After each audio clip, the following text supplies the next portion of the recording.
From Kern Government Television, welcome to this week's Kern County Board of Supervisors meeting, originating from the County Administrative Center located at 1115 Truxtun Avenue, Bakersfield, California. Kern County's vision is to create and maintain a customer-centered county government designed to garner the confidence, support, and trust of the people we serve. Today's Kern County Board of Supervisors meeting will convene momentarily.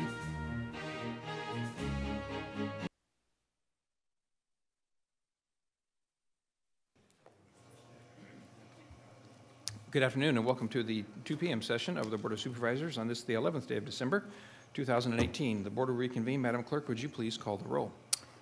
Supervisor Gleason? Here. Supervisor Scribner? Here.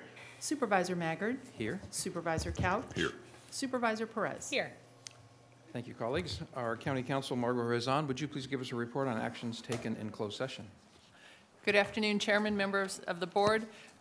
Following this morning's session, you did meet in closed sessions to consider items number 39, 40, and 41. You considered those items, however, there is no reportable action. Very good. Thank you very much. We're going to next deal with our consent items. Consent items are considered to be routine by staff, and therefore we vote on them all at once. If sometimes people have questions about consent items, I'll give you an opportunity in a moment to ask a question you might have about that. If an item is to be pulled from consent, that's determined by a member of the board, so we'll see if they want to pull any items, or if members of the board want to pull an item on their own in a few moments. There are agendas at the back of the room, just inside the doors as you entered, and if you are following along with me, consent items are indicated with a CA above the item number. So if you go to page 3 of the afternoon's agenda, items 5 through 9 are on consent. Page 4, items 10 through 15. On page 5, items 17, 19, and 21 are on consent. On page 6, all the items 22 through 28 are on consent. And finally, on page 7, items 29 through 33 are on consent. Do any members of the public have a question about one of those items that's on our consent agenda? I don't see anyone indicating as such. So I'll return to the board. Colleagues, do any of you have a question or comment, or is there a motion to approve the consent agenda? So moved. Thank Second. you. We have a motion and a second. Please cast your votes. The motion is approved. All ayes. Thank you. We don't often do resolutions in the afternoon, but when we do, it's a special occasion, and today we indeed have a special occasion. We have a resolution honoring Jean Fuller upon her retirement from the California State Senate. And we congratulate you for your service. We'll have some nice things to say about you in just a moment. Supervisor Gleason is going to present the resolution. We need a motion on resolution. Second. Please cast your votes. The motion is approved. All ayes. Senator, could you join us at the podium there? It's nice to see you. Thank you.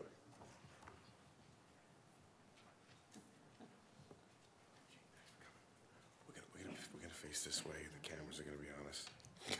My favorite politician.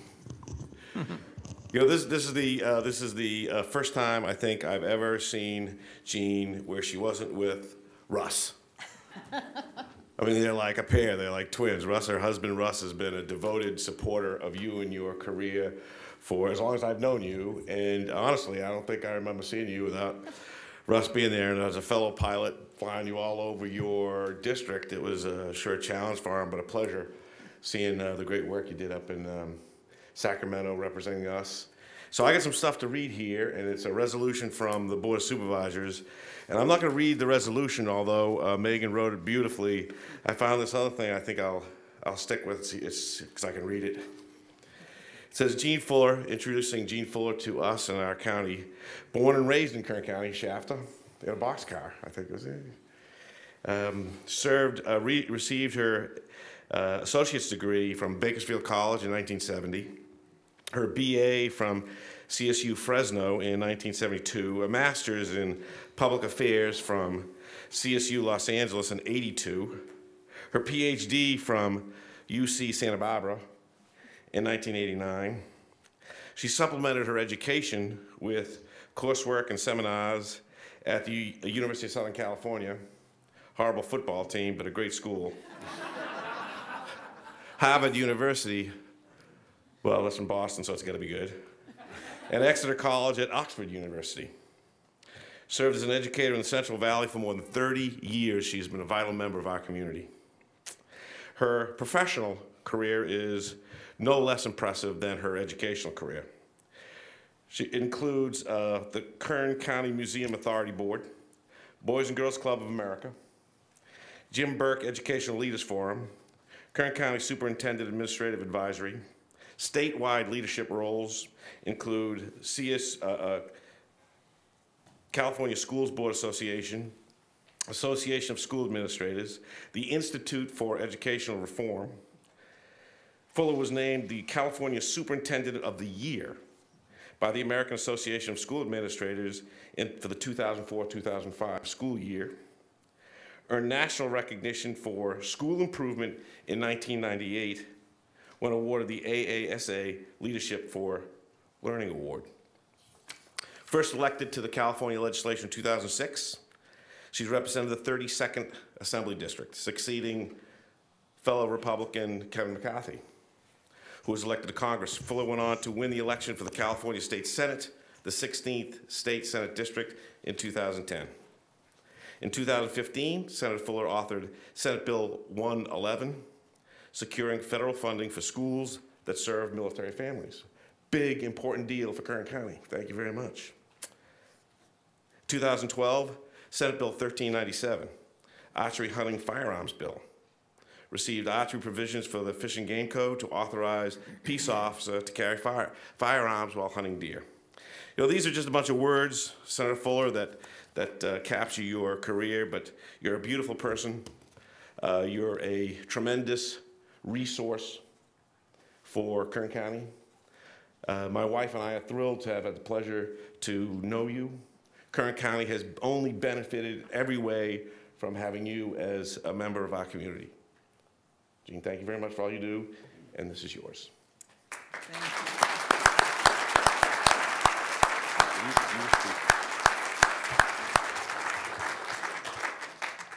Well, I wouldn't have been able to do all those things without everybody in this community helping in some way or another, and from Shafter. And several of you sat through the Boys and Girls Club meetings with me. Several of you knocked on doors with me. Several of you actually were models for me going ahead in Bakersfield City Schools and showing me what they could do, and being a friend, and always coming up with new ideas that would make our community better. I can't thank you enough, Mick. The work for the public schools on military bases was very exciting for my district because I had the largest number of military installations in a Senate district in the state. I had 5 because my district goes from Visalia to 29 Palms. And so that was federal money that our state wasn't smart enough to access. And so I feel very lucky that so many members of this community helped me work on that. And we accessed every cent that California was able to qualify for, not only for my district, but other districts throughout the state. And it was quite gratifying to go and see old libraries that were just falling apart being refurbished on national money that was just sitting there. And that was just one of the opportunities that all of you helped me with. 2 other things, and then I have one thing that's good news today that I want to tell you about. The 2 other things are I really feel so very privileged. Those of you who knew me when I was in Shafter, you know that my family was from humble experience, that they didn't expect me, and I didn't expect myself to go to college. And Bakersfield Community College reached out to me at that time through the high school. And so did Bank of America. They gave me a job as a teller, leaving high school. And that was how I got interested in college. And so when I first started my legislative work in the Assembly, I did a bill that was called Pathways at that time. It was the bipartisan bill. And I was shocked when I looked all over California and found that Bakersfield Community College was already implementing pathway experiences for students. And they came in, told me all about what they were doing. We made up a model, Now, it was such a great bill that I have to admit that the majority party stole it and put their name on it, but I was still so excited that our kids were going to benefit. And so today, everyone's been asking me, what are you going to do next when you stepped down from leadership of the Senate as the first woman? You know, wouldn't you want to go someplace else besides Kern County? I looked around and I found out I didn't want to live anyplace else. I wanted to live here. So I'm helping with, for the next few months, before I completely give it up and retire, the early college project at Bakersfield College. I'm going to leave it here. It's sort of my Christmas gift through Bakersfield College for any student in high school who wants to graduate with a 2-year degree when they leave high school, and it's almost free, and it will be provided in a rural area, and there will be a launch coming. You'll hear about it next month, and we'll invite all of you. And so kids like me from Shafter, instead of having to find the money to drive in to Bakersfield College, they'll be able to take the classes in their high school. And if they want to graduate with a high school degree and a community college degree in each hand 2 years earlier and cheaper by far, almost virtually free, Kern County will have that for its students. And it's going to be kind of a first come, first serve. So I get to be the one lucky enough to help for the next couple months. So that's going to be my Christmas. Merry Christmas to all of you. Thank you for everything you do, all of you. Kern County is just a very special place. And Tulare County and San Bernardino, my other counties. Thank you. If you could hold on there just a second, but a few of us want to say a couple things. So Supervisor Perez would like to go first. Thank you, Chairman. I was thinking about you the other day, Senator, when I was at BC and had the opportunity to partake in the groundbreaking of the new Veterans Center there that you're aware of. And it's named after Vernon Valenzuela. And you may recall 5 years ago, we worked together to have the freeway renamed in his honor. Not only a decorated and beloved Vietnam veteran, but incredible activist and member of this community that clearly has changed things and improved the world around him. And so I just want to say thank you again for making that happen on Golden State Highway. I don't know how many people here or in general know that you brought that to completion, and I think that's really cool. And I thank you for that, and I'll tell you those many members of that majority party up there really think highly of you. And I always hear when I'm in Sacramento what a consummate professional that you have always been, how pleasant it has always been to work with you. And so my sentiment is shared pretty broadly. And so hats off to you for that and many other accomplishments. Best of luck to you. Thank you.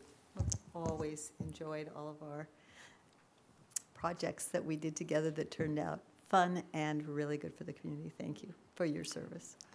Supervisor Scrivener would like to say something. Thank you, Mr. Chairman. Well, Senator Fuller, it's been a long road. I felt like I got to do quite a bit of it together with you. You have reached the pinnacle in your career on a lot of different fronts. First of all, the superintendent of the largest K-8 elementary district in the entire state of California. And you didn't come from a privileged background. You came from humble beginnings, and you reached the pinnacle in education. And then when you were finished there, you entered the world of politics, and you became the first woman ever to be elected leader, minority, or majority in the state Senate. You transcended, I think, the partisan atmosphere in Sacramento, as Ms. Perez was alluding to. You were able to get things done even though you were in the minority party up there. Big inroads when it comes to career technical education, for education in general, but also you're a champion for water for the Central Valley. And finally, one of your crowning achievements was the money you were able to secure for Valley Fever. And we all owe you a huge debt of gratitude for all the time that you spent up there, the time away from home. Russ has been a champ in supporting you every step of the way. And so we appreciate you. You two are a wonderful couple, and just thank you so very much. We've been blessed to have you. Thank you. Thank you. And he would be here today, but The rain flooded the sump, and our garage will be flooded if he doesn't continue to work on it today. My garage is flooded too. Can you go over to mine? You live in the Luckily, he's city, a water guy. you live in the city or the county? Well, let's just say that the way my house was built, it was probably not built for rain. Oh, okay. Supervisor Couch. Senator, I got to know you as Gene when you were superintendent, and I just, Supervisor Scrivener recounted a lot of your achievements that probably made the newspaper, but a lot of the things that you didn't. And the time that you spent on the Boys and Girls Club, not only at those meetings, but on the committee meetings, I mean, you have done great things and you have done great small things too. And you didn't stop to, you didn't avoid the little things. And I just want to know, I appreciate that about you. Congratulations. Thank you. Thank you so much, David.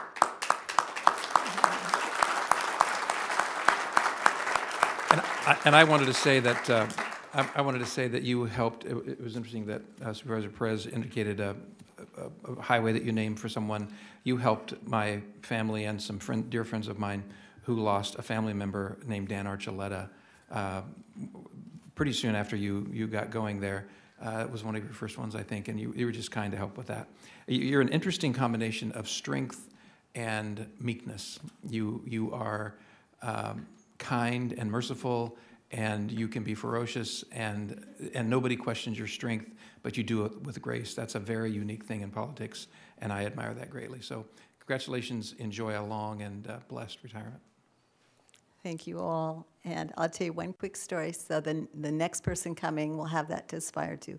Of all the things that I did in the Assembly and the Senate, the most difficult was to be chair, as you are, of the Senate. And I was the first Republican in 15 years that the Senate made president, which is actually the presiding officer of the floor. And the reason they did it was because senators don't like to be told they can't do things. They don't like to be told to sit down, be quiet, start on time, get your bill across the desk. And guess what? An old teacher doesn't care. Thank you. Thank you. Thank you. God bless you.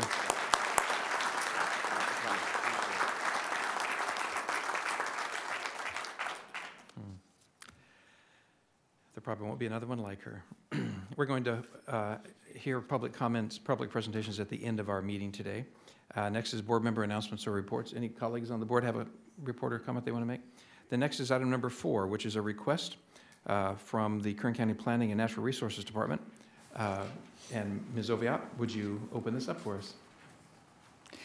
Good afternoon, Chairman Maggard, members of the board. I'm here today with Craig Murphy, Assistant Director. This matter is the consideration of a supplemental environmental impact report and review of the approved amendments to Title 19 of your Kern County Zoning Ordinance, which focused on oil and gas local permitting. It was adopted by your board on November 9th, 2015. As you recall, those text amendments, which adopted a new chapter 19.98 oil and gas activities, as well as various minor text amendments, created a new permitting procedure for oil and gas exploration, extraction, operation, and production activities in unincorporated Kern County.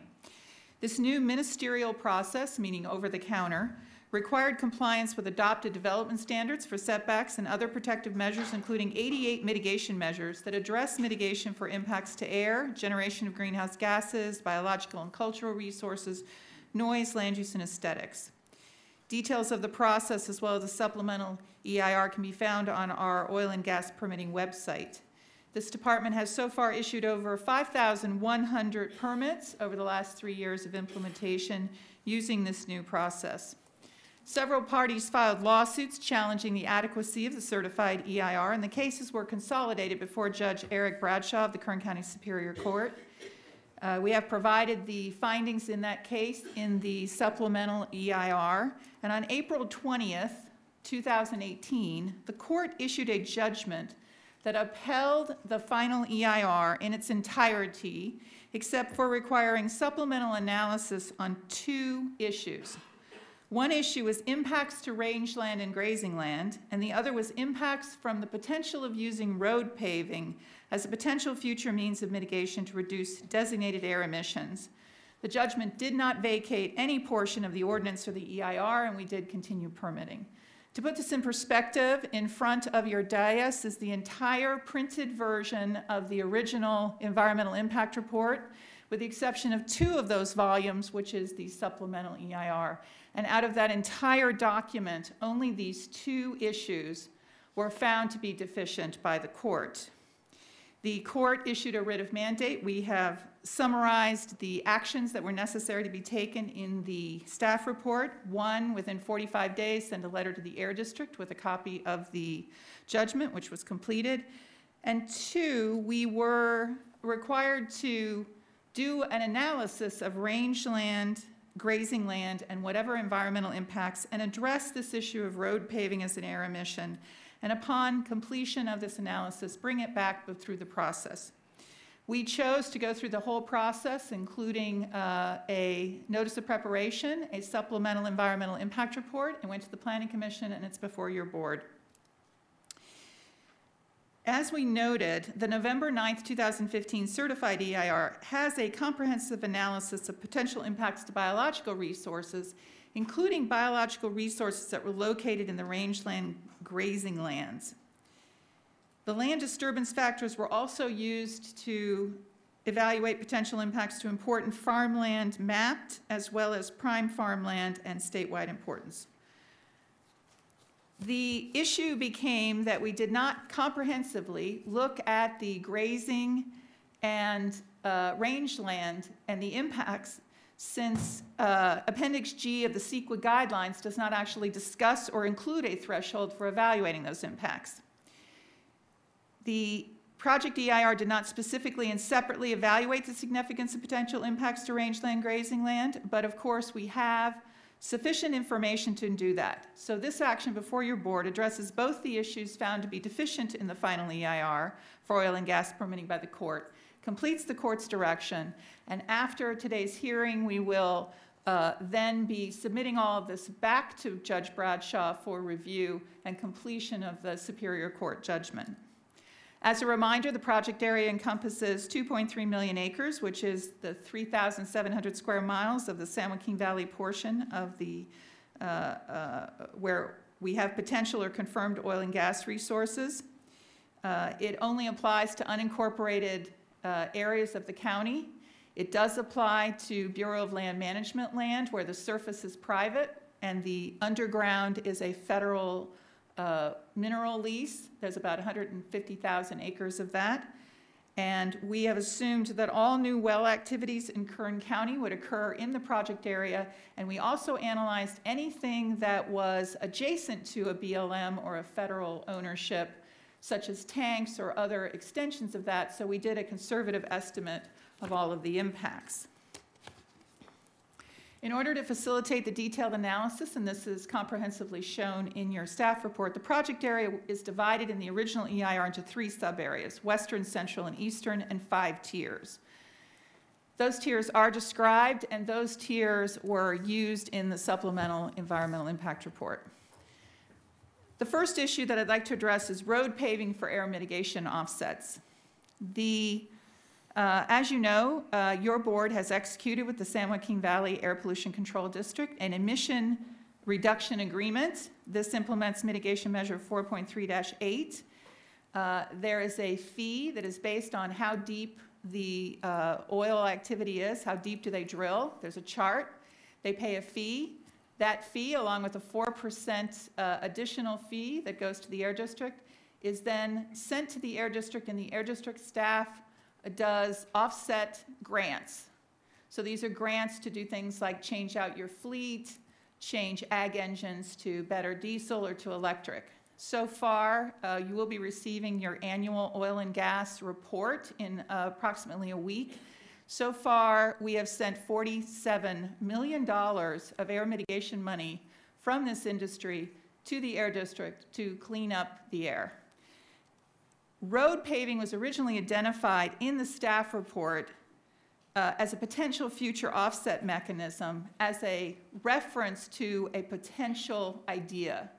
It was not analyzed under CEQA. It can't be implemented.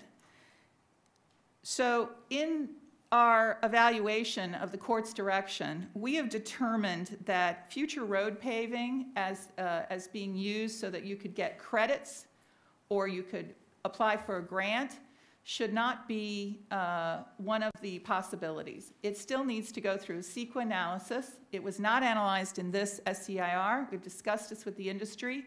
No one has come forward and proposed this. Therefore, we have brought before your board the appropriate findings that road paving cannot be used to ask for a grant from the Air District for this particular program until a supplemental analysis is done under CEQA. So that completes the court's direction on that one issue. Second issue is rangeland grazing. So the California Forest and Rangeland Resources Policy Act assigns rangeland as land on which the existing vegetation, whether growing naturally or through management, is suitable for grazing and browsing of domestic livestock at least a portion of the year. This is a very expansive. It can also include native grasses and grass-like plants. And we actually have a mapping from the California Department of Conservation that shows where grazing land is. And so if Mr. Murphy would pull that down a little bit.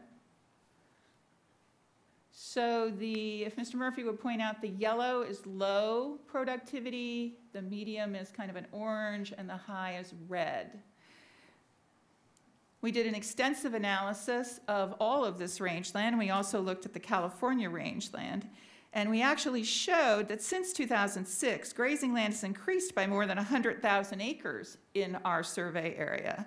The increase appears to be largely due to the reclassification of formerly irrigated farmland to grazing land after it's been fallow for 3 consecutive 2-year survey cycles. And the expansion of grazing land acreage was particularly notable in the southern San Joaquin Valley, including Kern County. So the question that the analysis of this supplemental EIR needs to look at, has oil and gas production or potential oil and gas production have the effect of impacting grazing land such that economic use of that land for cattle grazing or sheep grazing could not be accomplished? That would be the threshold that we used under CEQA. The actual analysis shows that from 2010 to 2012, and as a reminder, the SEIR must rely on the original EIR, and that baseline for oil and gas production is 2012. The survey data shows that Kern and Kings County gained over 40,000 acres of grazing land. In contrast, along the coast, where we had high potential, it's actually declined, and of course that is because of the use of that land for housing and the use of that land for vineyards and other things. We have provided an extensive analysis in your staff report and that describes the history of grazing, that describes the history in Kern County of grazing, and the conclusions that we reached is that in actuality, grazing land in the county increased over the course of that time period significantly. In addition, the county's economic value for total California cattle in the county has increased.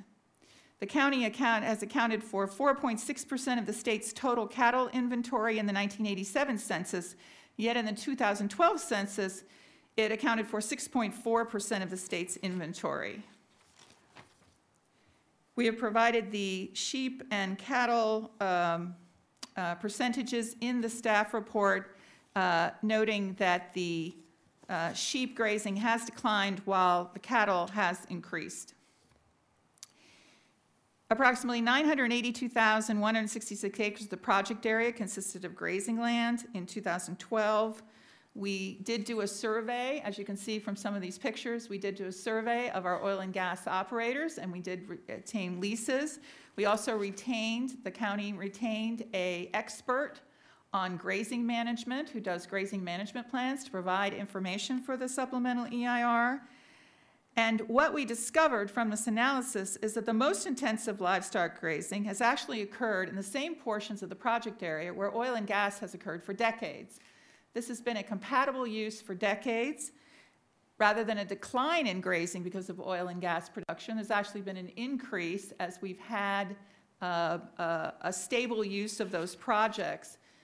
Think of it as when an oil and gas lease goes onto a oil property, no other uses are actually going to go on that property. They're not going to build a Burger King. They're not going to build a housing development. And so the interspaces in between the oil and gas wells have consistently been leased out and been allowed to continue as grazing land. In addition, we have an overlap with what we call biological issues, which we'll talk about in a moment. We went through the full process. Your board received the notice of preparation. Your board received the draft environmental impact report. We did circulate it for the 45 days required. You have also received a response to comments. And our conclusion is that substantial decrease to the productivity of livestock grazing within activity within Kern County has not occurred, and it is less than significant. We looked at all the cumulative impacts of not just oil and gas production, but housing development and other sorts of general plan activities. And in the 2004 general plan, we have an analysis of that. The final determination was that grazing productivity, the economic value of the grazing itself, has significantly increased in Kern County at a rate faster than the county's agricultural economy as a whole. Based on this, the SEIR did not recommend any mitigation. You do not mitigate for something that is less than significant. We already have in the 88 mitigation measures and the development standards protective setbacks and protective requirements that also support the grazing activities. We've provided you with alternatives, and that has been described. And on the public comments on the draft EIR, we received 4 public comments. One of those comments was Shute, Mahaly, and Weinberger, LLP, representing King Gardner Farms, who was one of the litigants. Their comments focused on criticism of the county's choice of methodology, specific requests on how to analyze the impacts, requests for the county to require mitigation for impacts to rangeland through replacement easements, and a request for recirculation. We have provided a comprehensive analysis of our answers to those questions in the response to comments, and we note that there is no requirement in CEQA or precedent in state law to require replacement easements for grazing, and in this case, grazing is actually increasing as a land use. We expect, because of changes in agricultural uses of these properties, it may even increase more. And then finally, one of the mitigation measures that has been implemented is the requirement that if you put oil and gas on a piece of property that is, and you are disturbing habitat, that you have to mitigate for the loss of that habitat by paying a fee, and then we go out and acquire habitat. Those biological habitats actually are supported by grazing. The grazing analysis we did shows the grazing decreases the invasive weeds that drive out the native biological resources.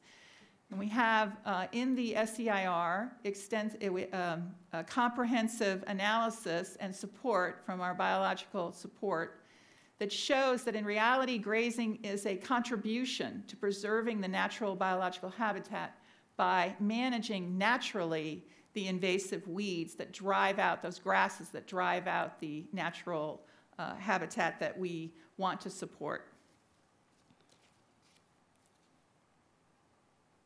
The draft EIR conservatively estimate the maximum potential impact that oil and gas activities subject to the ordinance could have would be about 1,956 acres per year and approximately 48,891 acres in total over 25 years.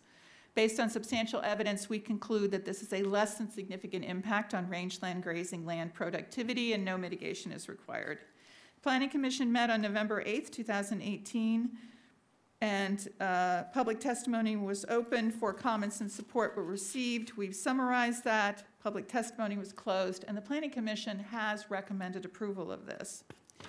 We provided you an analysis of our and a summary in the staff report of our findings in regards to why there will be no impact from on grazing and on grazing economic activities, and perhaps even there will be a support for that. And staff has reviewed the current ordinance in light of the conclusions of the SEIR and concluded that no changes are needed to the ordinance. As directed by the court, your board is being asked to consider all information in light of the record, consider the original approvals, and determine if changes are needed to address grazing and rangeland impacts. There are no mitigation measures that have to be added and no changes that staff sees. The Planning Commission made the same review, considered the original approvals, and in light of the record, the SEIR is recommending no changes to the ordinance and to certify. The recommendation is to certify the Supplemental Environmental Impact Report, adopt Section 15091 Findings of Fact, adopt resolution and recommendation and recommended findings. This completes our presentation, and we are available for questions. Thank you. Thank you very much. Any other comments from staff? Doesn't look like it. Any questions from my colleagues before I go to the public and get input from them? Okay. This action requires, calls for a public hearing, so I'm now going to open that public hearing and invite members of the public to address us with any comments or concerns they have with regard to this item. So the public hearing is now open. Who would like to come give us your thoughts?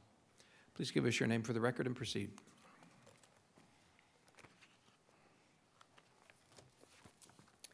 Good afternoon.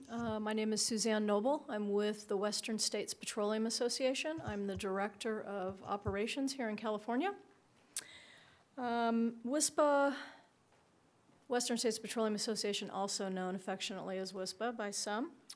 We are a nonprofit trade association representing companies that produce and refine oil and natural gas and other energy supplies in California and in 4 other Western states. WSPA, as well as the California Independent Petroleum Association, also known as SIPA, and the Independent Oil Producers Agency, also known as IOPA, we were the original applicants for the zoning ordinance and its revisions and the EIR that the board adopted in November of 2015. Although the ordinance and the EIR contain many restrictive and costly new requirements and mitigation measures, WSPA and its co-applicants strongly support them. We continue to support them, and in order to obtain the certainty and efficiency of the streamlining permitting process, we will continue to do so. In our view, the permitting program has been highly successful over the past 3 years. We're greatly appreciative on the ongoing work of the county staff and its efficiency to implement the permitting program that's oversaw by the Kern County Planning Department. Before you today is the supplemental EIR to the 2015 EIR prepared by the county staff to comply with the Superior Court's decision requiring supplemental environmental analysis of potential impacts on rangeland from oil and gas activities. Cattle and sheep coexist in close proximity with oil and gas activities in Kern County and have coexisted for over more than 100 years. WSPA members strive to operate in harmony with their communities and neighbors, including livestock ranchers.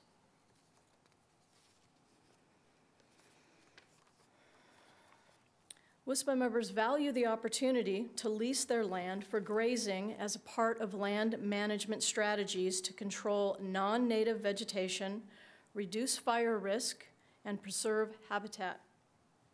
In addition, as the SEIR explains, a biological mitigation measure from the original EIR also benefits grazing land.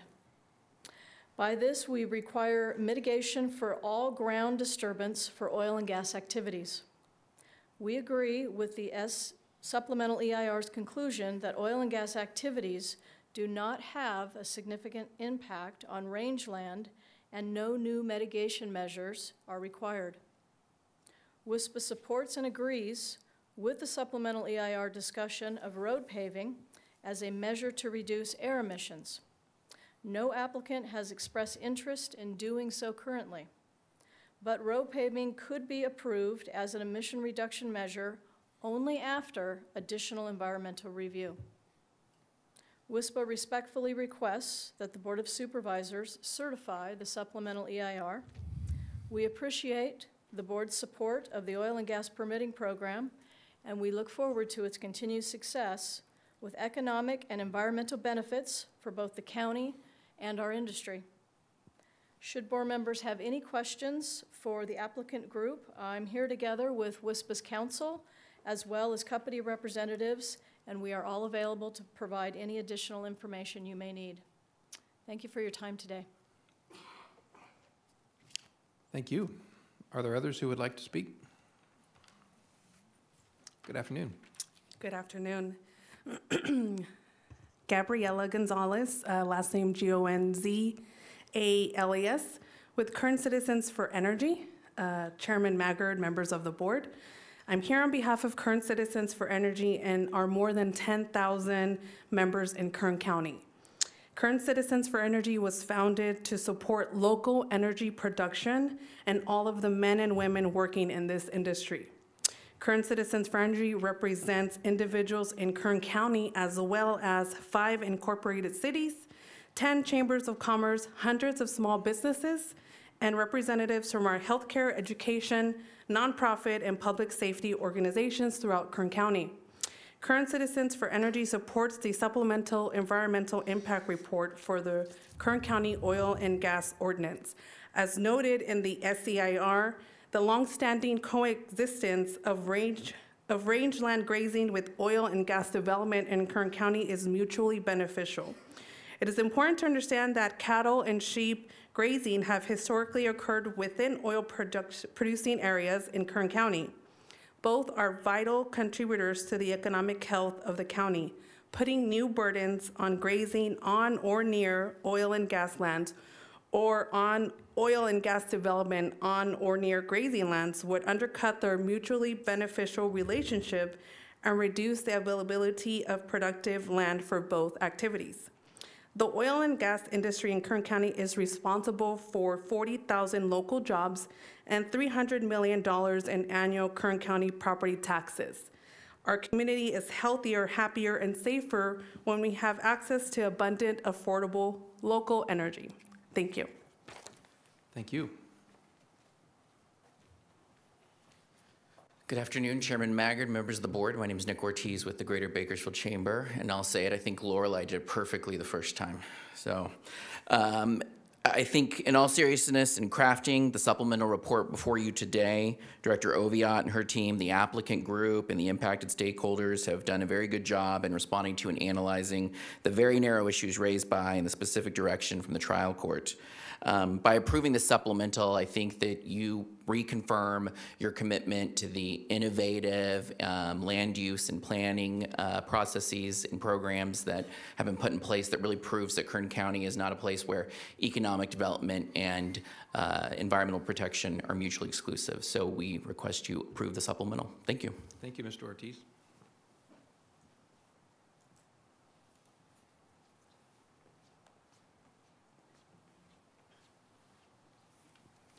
My name is Debbie Rodriguez. Good afternoon, Chairman and fellow supervisors. My name is Debbie Rodriguez, and I work for Chevron, and I actually work in our Health, Environment, and Safety Department, and I'm here to voice my support for this supplemental EIR and to also request your support for that as well. You know, they say a picture is worth 1,000 words, and I saw those pictures of the animals grazing with the oil industry. And that's really what it's about. Through the comprehensive work that was done through this supplemental EIR, you can see that we've been able to successfully coexist for many, many years, and it's been beneficial for both parties. And because of that, I would like to request your support of the EIR. Just a little bit about myself. I live here in Kern County. I've been here most of my life, all except for 8 years. I'm a mother of 24 years, mother, and been married for 24 years, and we have 2 sons here, and I care about this community. I care about the people here, and I care about what we do here. And I'm proud to be a part of the oil industry where we are able to provide energy to improve the quality of life of all of us, and enabling us to have access to energy is so important. And there's so many people out there that in other countries that don't have that. And so I'm proud of what we do every day. I'm proud of my employment with Chevron, and I hope that you will support this supplemental EIR. Thank you. If there are others, it would help if you could make your way down to the front row.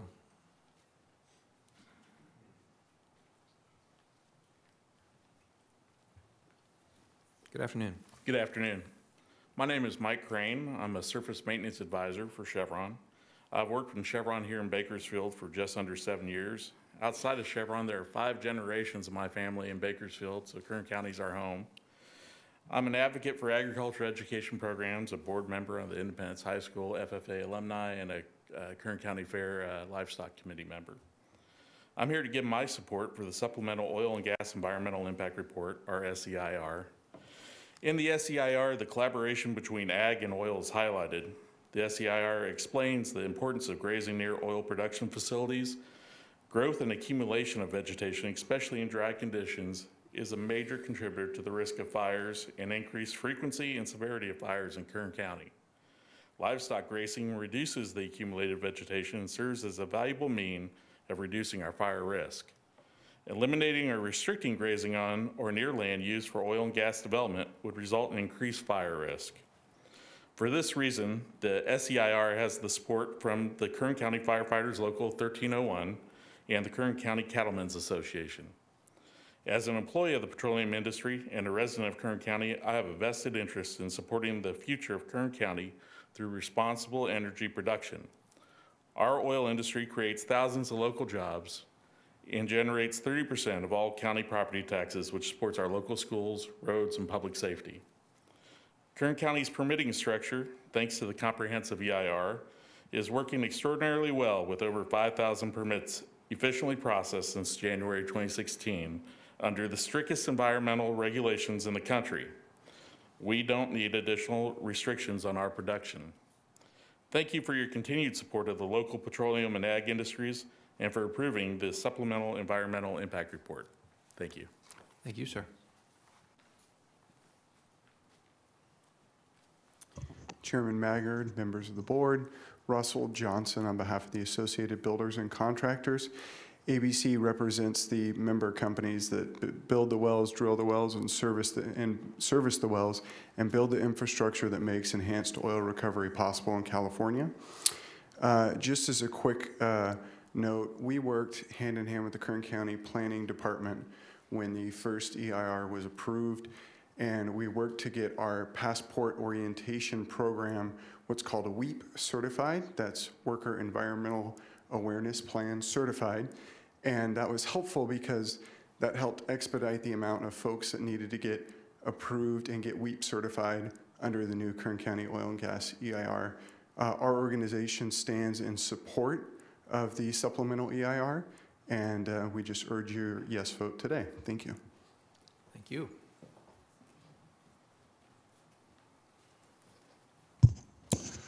Chairman Maggard, board. Jack Lavers, L-A-V-E-R-S. Just real quick, because I want to get it on the record. Last Monday, on December 3rd, we actually welcomed John Calvin Lavers into our family. It is my second child, a little boy. And he, thank you. My wife doesn't like it, but I did most of the work, so. Did he come with a hat? Yeah. No, he was actually 2 weeks early, 8 pounds, 1 ounce. So he was a big boy. Hopefully bigger than me someday, but we'll see. But he and his older sister, Reagan, actually represent the 7th generation on our family ranch. Our family ranch has been in Glenville in the same spot since 1858. We are still currently family owned and operated, and hopefully in the future, with that 7th generation, whether it's my daughter Reagan or my son John, we'll continue on with that legacy. And that's really what it's about. I look at that ranch, my job is to make sure that they have the opportunity to come back someday, that they have the same opportunities I was given, but more. That really is what my job is, to improve on the environment. So much today we hear from the other side and from other environmental groups about sustainability. We've been doing the same thing for 160 years on the exact same ground. If that is not sustainability, I do not know what is. We are profitable and have continued to expand on what we originally started with clear back in 1858. When we talk about the sustainability more, I can't express enough what the oil industry has been able to do over the last 100 years with grazing on it. Much of the land around Kern County would not even be able to be grazed if it were not for the oil industry. Back almost 100 years ago, my great-grandfather was offered much of the ground here north of Bakersfield for a nickel an acre. He turned it down. He said, there is no water. We can never run cows. A cow will never pay for that nickel an acre. Of course, that was a very, very, very stupid mistake to make. I'm looking at roughly $1 billion that my great-grandfather cost us. But at that time, he was 110% correct. Today, because of what the oil industry does, those rangelands are now have water available for cattle and sheep throughout the entire area, which has brought a bigger tax base to our county and to our communities, building our economy, making it stronger. California alone, cattlemen in California alone, excuse me, represent 38 million acres that we graze in this state. 38% of the state is grazed by cattlemen and sheep producers. That is because, a big portion of that, because of what these individuals do that have gotten up and spoke from Chevron and ERA and CRC. We need to stand together with them, cattlemen and oil, and I ask that the board stand with oil and agriculture as well. Thank you. Thank you.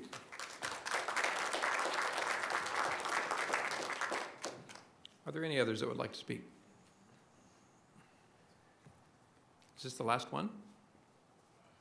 Okay.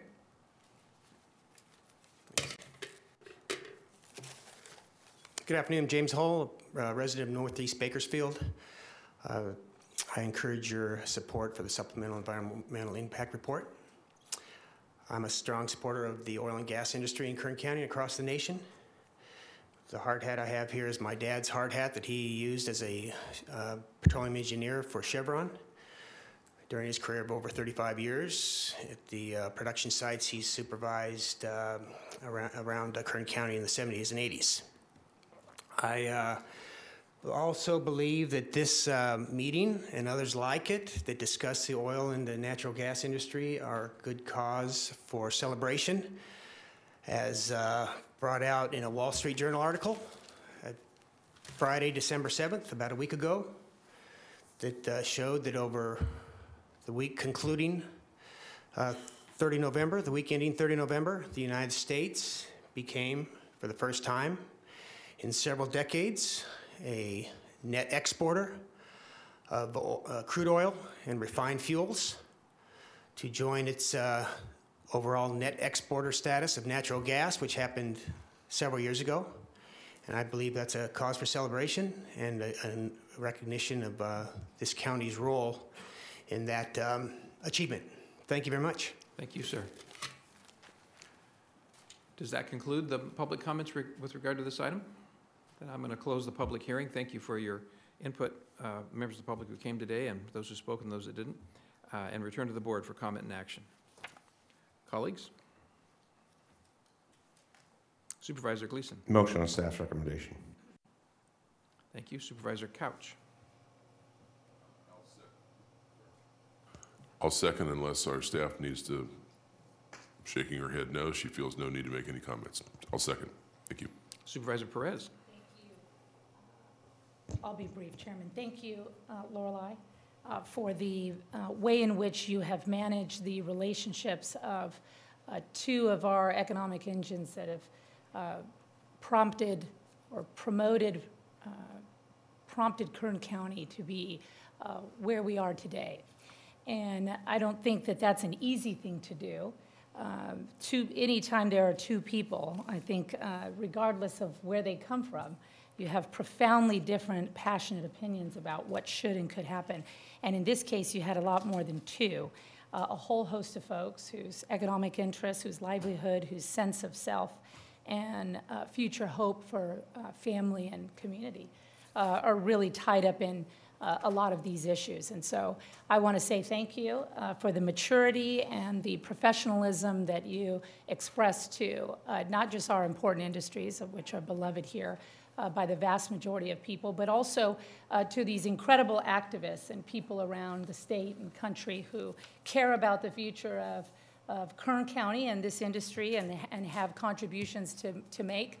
I certainly appreciate their input and their participation in this process as well. I think it made for a really good outcome, one in which I know many folks in Sacramento tout, are proud of, and see, I think, as a hopeful future model for how we continue to resolve these issues in an ever-changing, complicated political climate and economic reality. So my hats are off to you, to many, many members of the industry who have funded this operation, have allowed us to bring in the absolute best experts in the state that are respected across the board, who are very expensive, mind you, because they're good and they're respected, and that takes money. And so thank you for making that possible. I think our credibility is important. Your credibility is important, and every time we issue something like this, we put our credibility on the line. And it's important that we bat as close to 1,000 as we can for the future of this community, but also for our own reputations and credibility. So thank you for making the process one in which we could be proud of, and one I think that serves as a good model for how we resolve very passionate differences moving forward, keeping in mind the need for Kern County's tax base and also the jobs and a whole host of complexities associated with renewable energy and what the future looks like, we know is so closely tied to the partnership and real friendship of these industries. So thank you, and congratulations on this next chapter in the process. So hats off. I won't repeat the other great comments that have been made, but I wanted to just pause to remember for a moment. Do you remember the day this process began? And we sat in this room, and there was a great deal of uncertainty. And would it happen? Could we get through the process and make it successful? I want to applaud everyone from staff to the industry to those that are good neighbors in our community that have come forth to be supportive of this. So congratulations to everybody. Would you please cast your votes? The motion is approved. All ayes. Very good. Thank you. Thank you all. Next is item number 16, which is a debt advisory committee hearing pursuant to the Tax Equity and Fiscal Responsibility Act, TEFRA, and proposed resolution to approve the issuance of $10,500,000 in bonds. Mr. Fenton.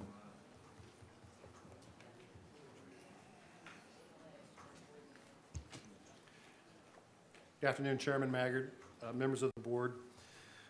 Today, your board has been requested to conduct this hearing in conformance with the requirements of the Tax Equity and Fiscal Responsibilities Act of 1982, call it TEFRA for short, regarding the proposed execution and delivery of some multifamily housing revenue bonds. The Housing Authority of the County of Kern proposes to issue tax-exempt revenue bonds to finance acquisition, construction of a 41-unit multifamily rental housing project at 11316 Main Street in Lamont.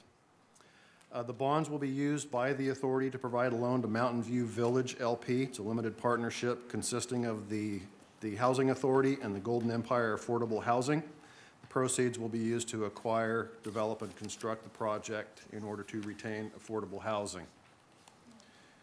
This time, the authority is requesting authorization to issue tax-exempt bonds in amount not to exceed $10.5 million for this project. And the county's debt advisory committee met on November 20th, 2018 with the applicant. The County of Kern will not be the issuer and therefore has no financial liability with this bond issue. And the debt advisory committee reviewed the issue for consistency with the county's debt policies, did not find any significant deviation from those policies.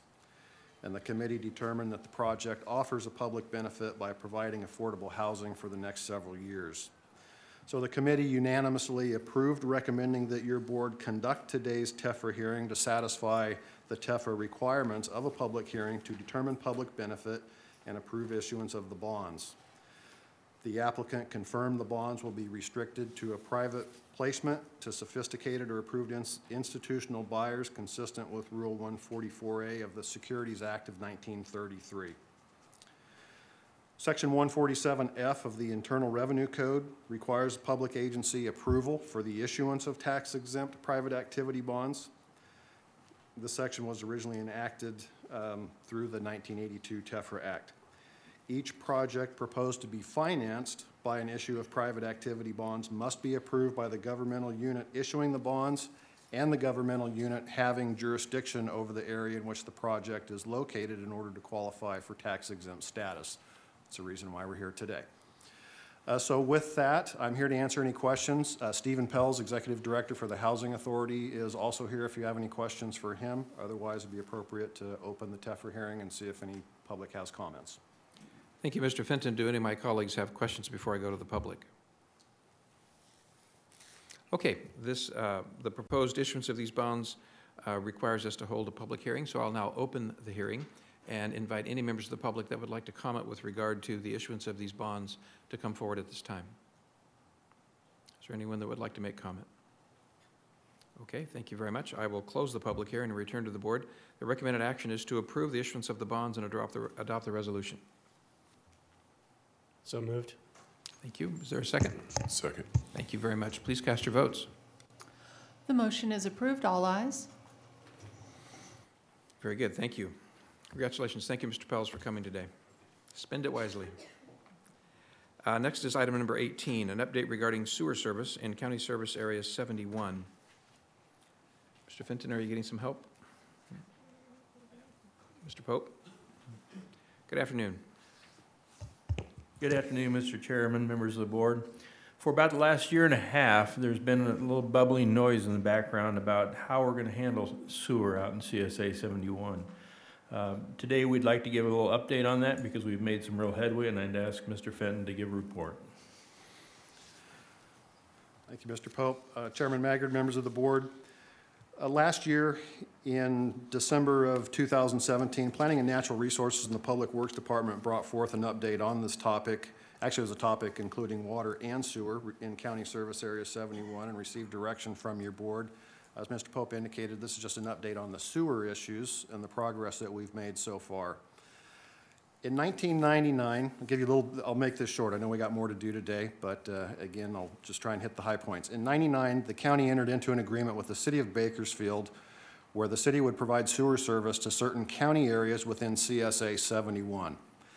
CSA 71 is generally described the Rosedale area west of west of 99, east of Enos Lane, from about Stockdale Highway up to 7th Standard.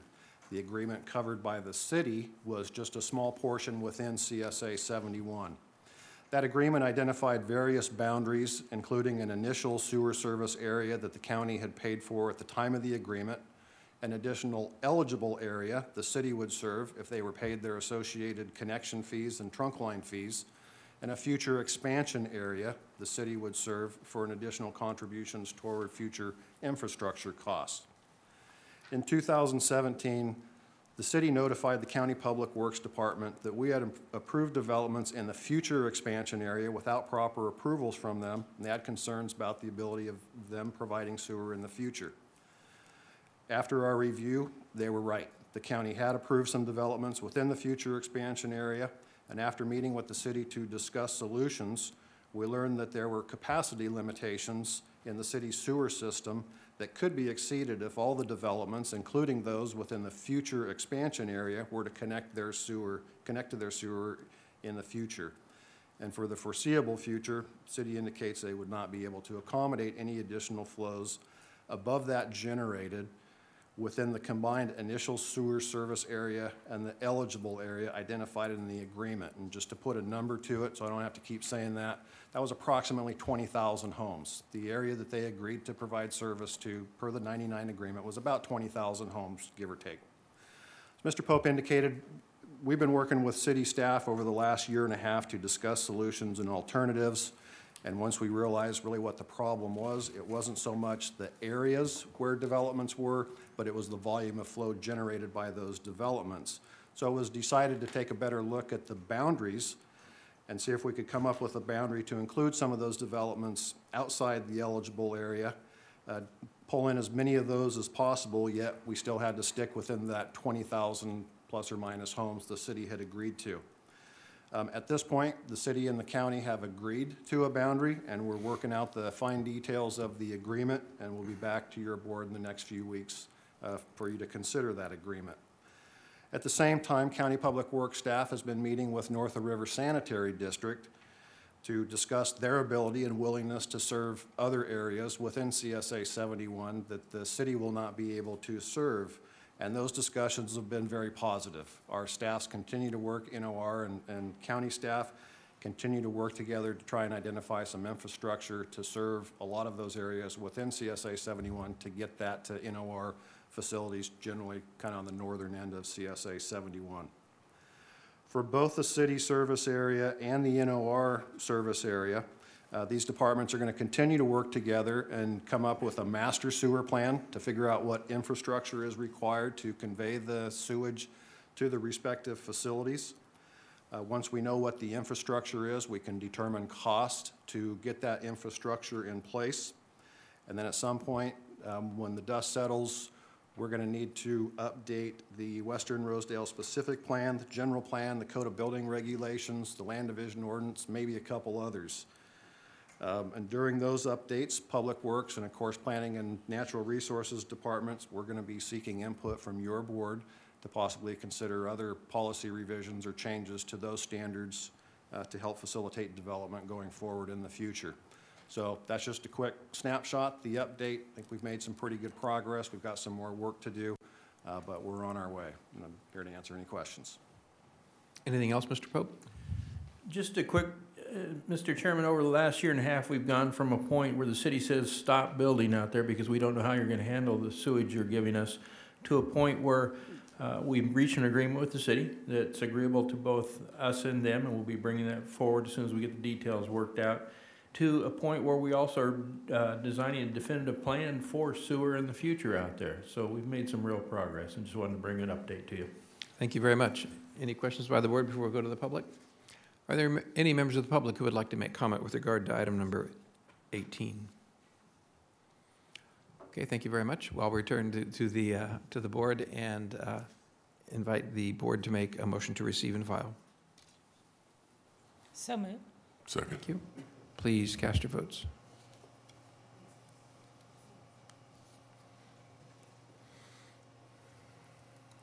Thank you. The vote is all ayes. Thanks. Next is item number 20 on page 5 of your agenda. Item number 20 is a proposed special activities agreement, number 4, with the Kern Groundwater Authority for implementation of sustainable groundwater, for the implementation of the Sustainable Groundwater Management Act. Mr. Chairman, we're going to wait for a couple of folks to get seated over there.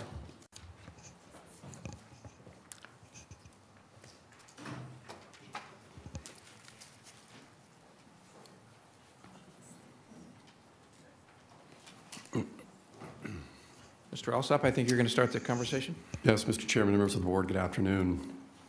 I'm going to make some opening comments on this item with the understanding that there are several staff members here that will be participating in this discussion. Alan Christensen with the CAO's office, Phil Hall with County Council, Lorelei Oviatt, who is our Director of Planning, and Florin Kaur, who is our Sigma consultant.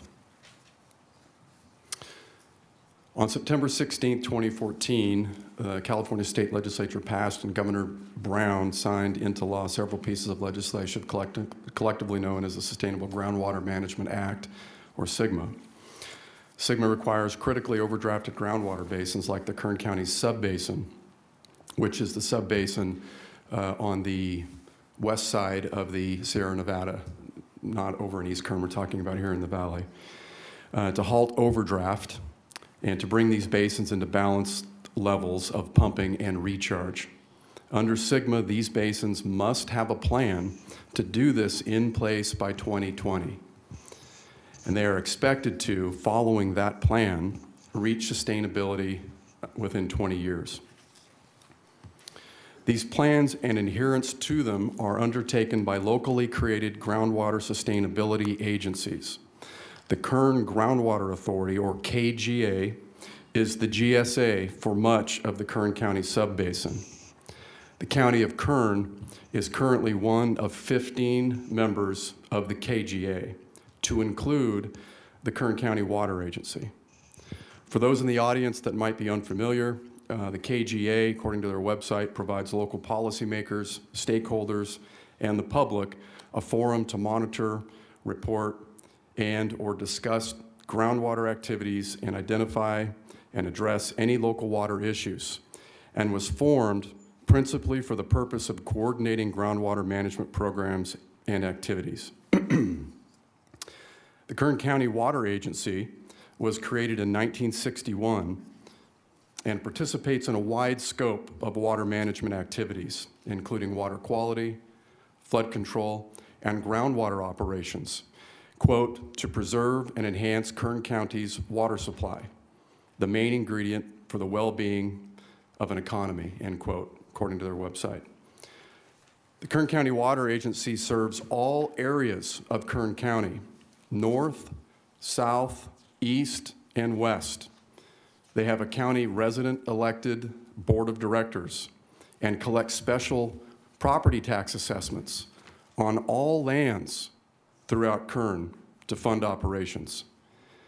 The Kern County Water Agency has extensive powers with regard to water use and management, with jurisdiction over all the lands within Kern County. Our county's involvement in the KGA, the Kern Groundwater Authority, and I know this will get confusing, there's a lot of different acronyms, to date, primarily is due to the county's default position as a representative under SGMA, the legislation, of private property within the Kern County subbasin that for one reason or another are unmanaged by any water agency. SGMA enabled those California counties like ours, home to critically overdrafted groundwater basins, to take on the responsibility of representing these areas, but it does not require it. Counties are not obligated, especially if they lack the adequate staffing, experience, and dedicated revenue streams to manage it all. And it certainly does not require counties to take on unnecessary and unsustainable financial obligation and risk, which is the current situation in our role with the KGA, our assumed role with the KGA. Your board has been rightfully concerned about unnecessary exposure and risk to Kern County taxpayers and the county's general fund for a program whose risks should be allocated based on consumptive use of water and not subsidized by Kern taxpayers through the county's general fund at the expense of public safety and other community investments that are made out of that fund. Whether dealing with a fiscal crisis or rolling flush with cash, your board expressly directed staff to ensure that county taxpayers and the county's general fund are protected from any unnecessary risk and financial exposure. The proposal now before you was presented to staff by the KGA a few months ago and is insufficient in meeting this goal. To date, the KGA has shown no interest in accepting the indemnity language that we are requiring. Kern County has repeatedly proposed indemnity language to the KGA that is similar to the language that the county has agreed to with other groundwater agencies. The KGA is well aware of the board's direction that staff protect the general fund, and it has been clearly stated to the KGA on several occasions that if acceptable language is not agreed upon, we would have no choice but to recommend that the county withdraw from their group. Despite some assertions otherwise, the county is not obligated to be involved with SGMA. Other counties in the state that have been unsuccessful in achieving agreements that protect their county's taxpayers have simply opted out of SGMA altogether. Likewise, the county is not required to be a member of the KGA or hold any management authority for any portion of the subbasin in order for the subbasin to avoid probationary status or state of California intervention. This has been confirmed by the State Water Resources Control Board in a recent letter we've received from them. To be very clear, all current non-districted, unmanaged, or white areas, as they're commonly known, are represented by the KGA, the subbasin's GSA.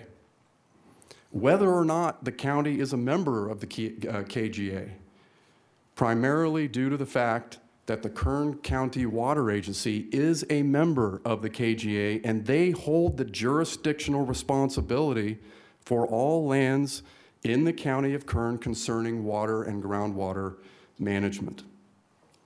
Given this, accepting unreasonable demands from the KGA, in our view, that place the county's general fund at great risk to cover the costs associated with the regulation of water use, we believe are unnecessary and an unwise business decision. Therefore, it is recommended that your board reject the terms of the Special Activities Agreement number 4 and authorize the CAO to provide notice to withdraw from the Kern Groundwater Authority effective in 30 days. Thank you. That concludes my comments. Thank you. Are there any other comments from staff? Okay, then how about from members of the board? Any comments or questions before we go to the public and hear from them? Nope. Okay. So we would like now to entertain an opportunity for the public to come forward and ask us questions or express their concerns or questions with regard to this matter. Could you please give us your name for the record and then proceed? Good afternoon. Hello, good afternoon. And I have comments. If I could hand those to you. Thank you so much. Yes, so they probably have them. Okay. So. Good afternoon. My name is Susie Snedden, and I'm a cattle rancher. My family and I are ranching out in southwest Kern County. And I'm here on behalf of a number of range landowners who are in the non-districted area of Kern Sigma subbasin boundary. And we are requesting that Kern County remain an active participant in Sigma and create a GSP chapter, or I would add, after doing more research, to figure out how we can establish a monitoring area that would apply to our unique group. And in regard to the Kern County Water Agency having county-wide jurisdiction over water and groundwater management, that really needs to be clarified, because I've talked to or had communication with Lorelei through the planning department, and the county has jurisdiction over land use policies and water well permitting.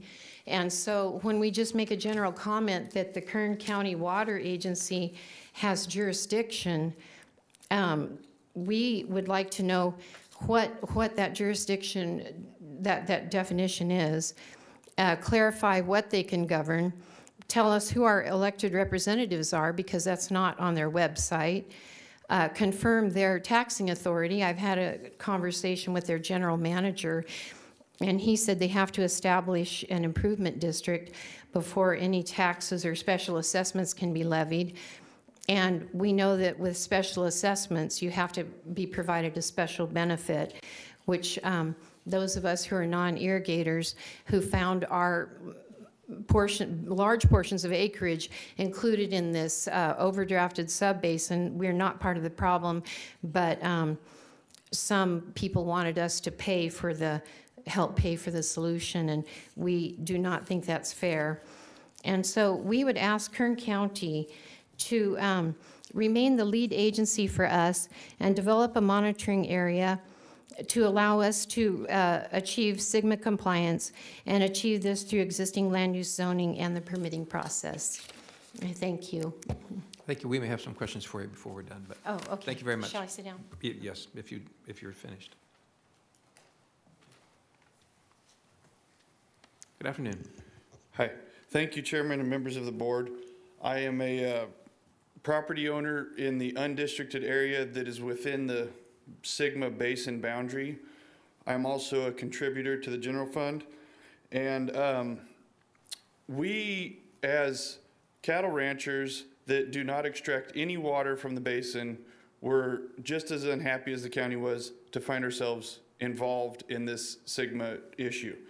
So we, my issue with this jurisdiction is that we've been going over this for 3 years. I've had some kind of light commitments from county staff that we were going to have this situation and the county was behind us. And now all of a sudden it feels like we're being dropped to the Kern County Water Authority. Whereas if you look on Kern County Water Authority, all of their member units are water districts, and we're in an undistricted area, and that's why we're in an undistricted area, because we're not in a water district. So I think that the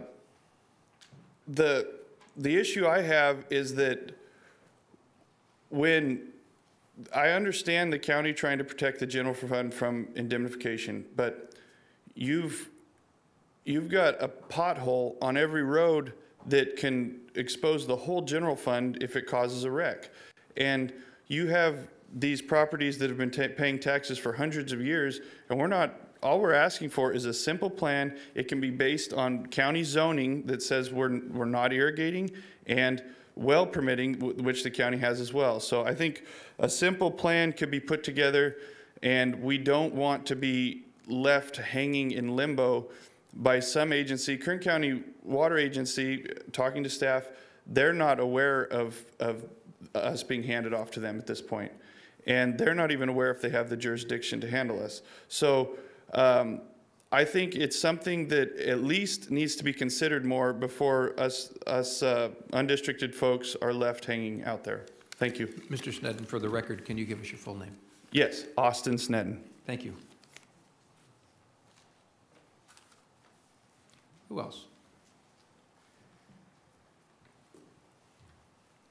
Good afternoon. Good afternoon, Chairman Maggard, members of the board. I'm Dennis Mullins, Chairman of the Kern Groundwater Authority. Since the county intends to leave the KGA, this is a good time to thank the county for its hospitality in hosting our meetings over the last 3 years. We will find another venue starting in January. County Council has focused exclusively on their demand for an unlimited indemnity from farmers and cities in the valley. So I'll address that item first. The county is demanding that farmers in water districts and valley cities indemnify the county for its own actions, which farmers and cities have no control over, which actions apply to owners of other land not in districts or cities.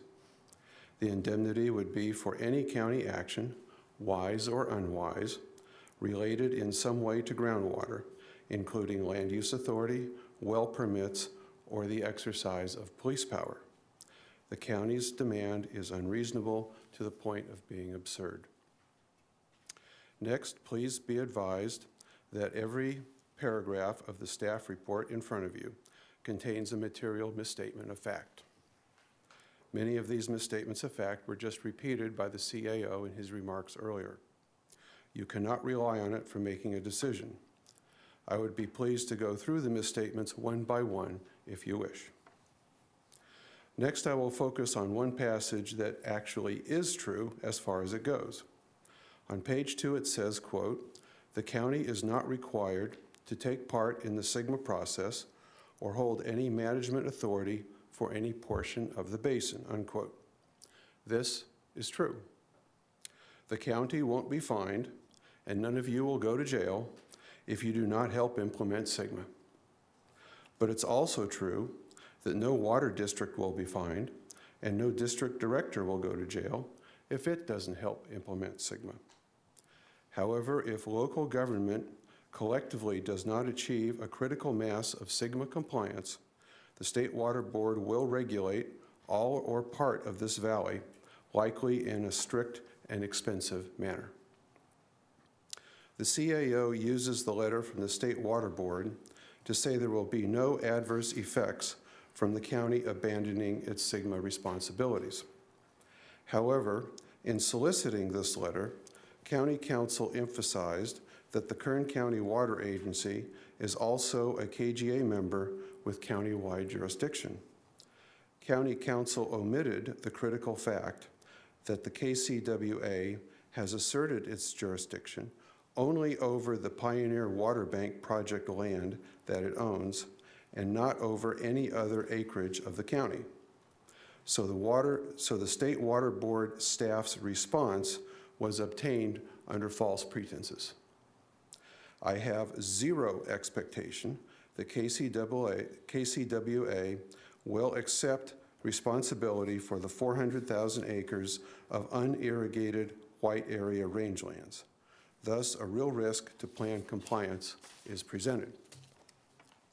At a minimum, I expect that the white area lands not managed by a district under a contract will be regulated by the State Water Board, with well meters, annual fees, annual reports, and stricter limitations all being required. Interestingly, that includes the county, which is a pumper at Buena Vista Lake and its golf courses. The KGA and the other GSAs will do our best to produce a compliant basin plan by January 2020 when it is due. We hope and request the county will cooperate with and not undermine our efforts going forward. At a minimum, we would appreciate it if the county would permit Matt Constantine to issue the new well permit forms and procedures, which are ready to be issued, and if the planning department would give the GSA's notice of land use applications like it does to other public agencies. Thank you. Thank you. Are there any other members of the public that would like to make comment?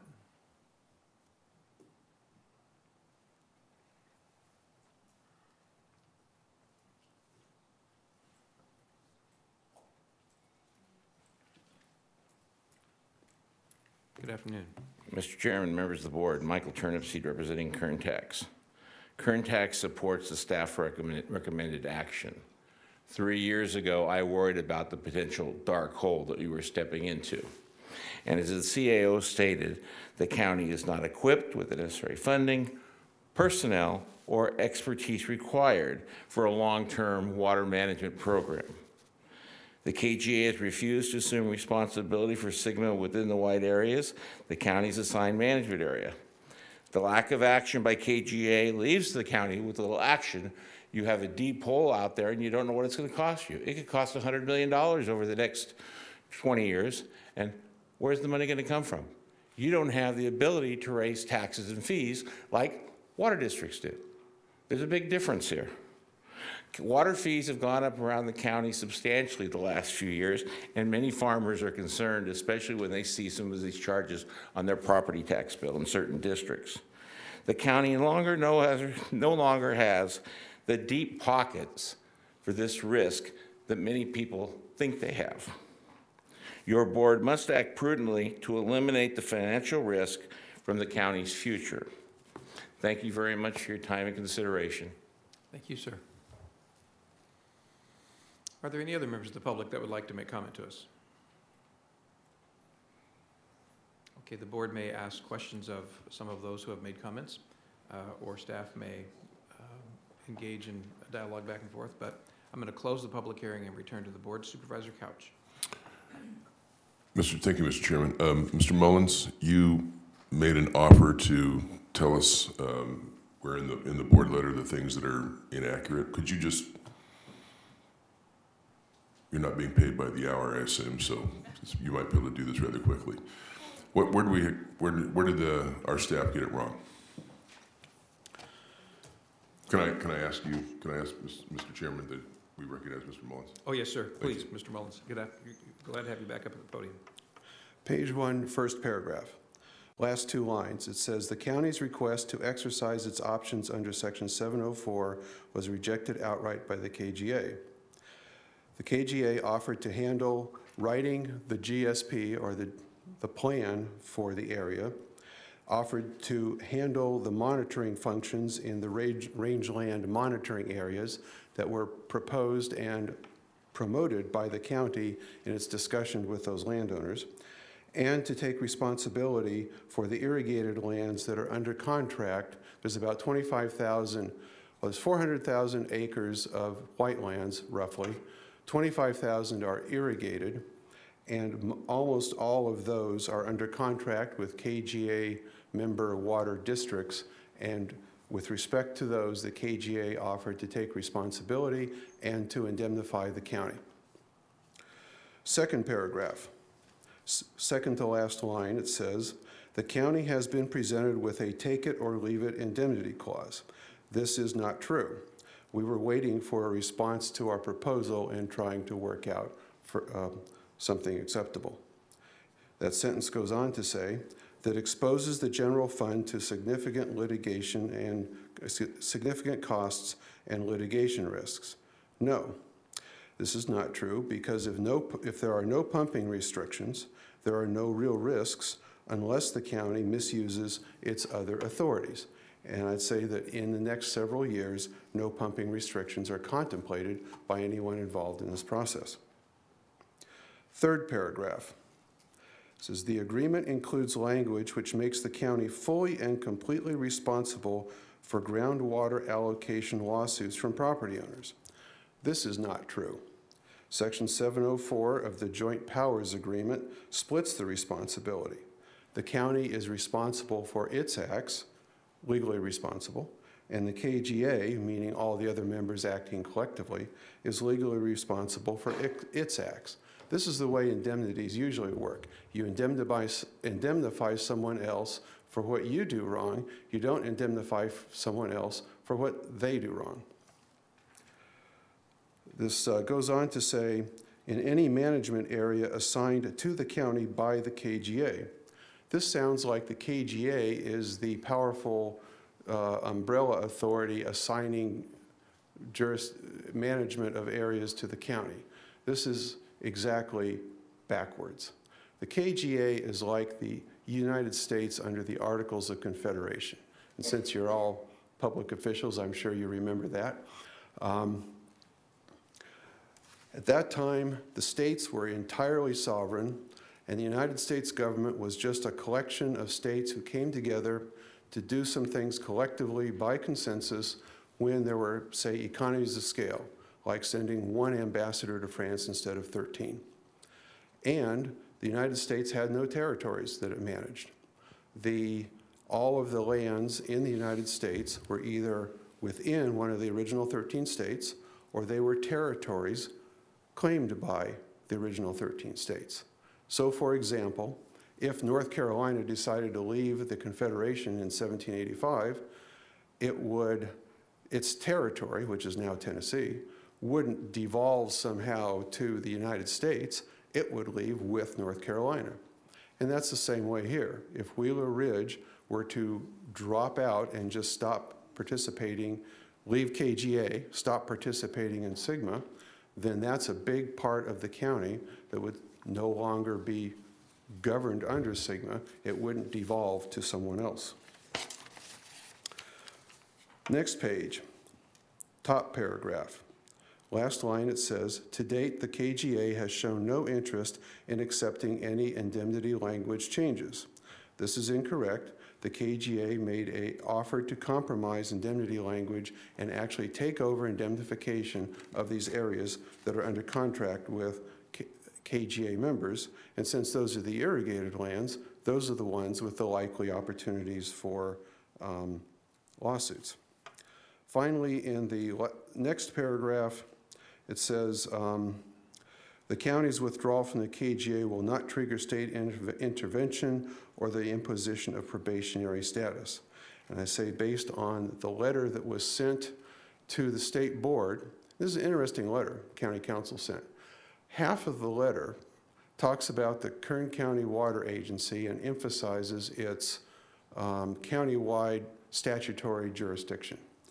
But at least the agency council tells me This was not something, this letter was not even sent to the Kern County Water Agency, and no one at the County Council's office has discussed this with agency people.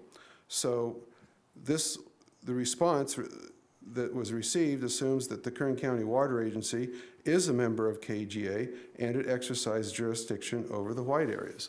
And frankly, if the Kern County Water Agency is tagged with responsibility over the 400,000 acres of grazing land, it will probably withdraw from the KGA rather than be tagged with that responsibility involuntarily. That's what I see, Supervisor Couch. Thank you for that. I appreciate it. Any other comments before I go on to Supervisor Perez? I'll hold mine for a moment. Thank you. Thank you. Supervisor Perez. Thank you, Chairman. I was hoping staff could respond to some of those criticisms, and this issue seems to me to be one that has been evolving rather problematically for some time. So I'm curious to hear some of the responses to some of the criticism of us, which I fully accept, but feels different than what I've experienced. So if somebody can help me work through that, I'd appreciate it. Yes, Chairman Maggard, Supervisor Perez, and board members, I'll attempt to answer a few things. I think Phil Hall with County Council has taken some notes and has some input as well, so he'll follow me. This is real, I think, real simple, and it's a decision before your board. We are involved in an area that we should not be involved with. That's our staff guy. We've got one. 400,000 acres of unmanaged land when we've got agencies involved in Kern County like the Kern County Water Agency and the Kern Groundwater Authority. Kern County Water Agency has jurisdiction. They collect taxes from wide area property owners. Wide area property owners elect their representatives. They have jurisdiction. We have been told, since I've been here just barely 2 years now, but it's my understanding that our involvement with the KGA, according to the KGA, is because we're the only ones that hold the jurisdiction. So us pulling out unravels everything. That's not the case. We are not the only ones that have jurisdiction to raise money and to monitor these folks going forward. We definitely don't have the experience or staffing or any dedicated funding. I thought Mr. Turnipseed's comments from Kern Tax were on point. If this is such a, if the risk here is low and this is such a good idea, why won't the KGA and the Kern County Water Agency take over management of the wide areas? Why not? I'd like to find out more about that. And it was, I thought I heard that what sounded to me like that the KGA had said or represented that they had offered to take on this responsibility and this responsibility. And in a letter dated November 6th, in the second paragraph, second sentence, they say the KGA does not intend to take over management of all the undistricted lands, period. And that's a problem for us. And if we are, I think, have been under the belief that even though this is not a role for us, this is sort of defaulted, the state just sort of defaulted to counties. It was the easy thing to do. It's not requiring that we be involved in this. Given the importance of it, we've been working along with everybody to try and get this thing tightened up and managed.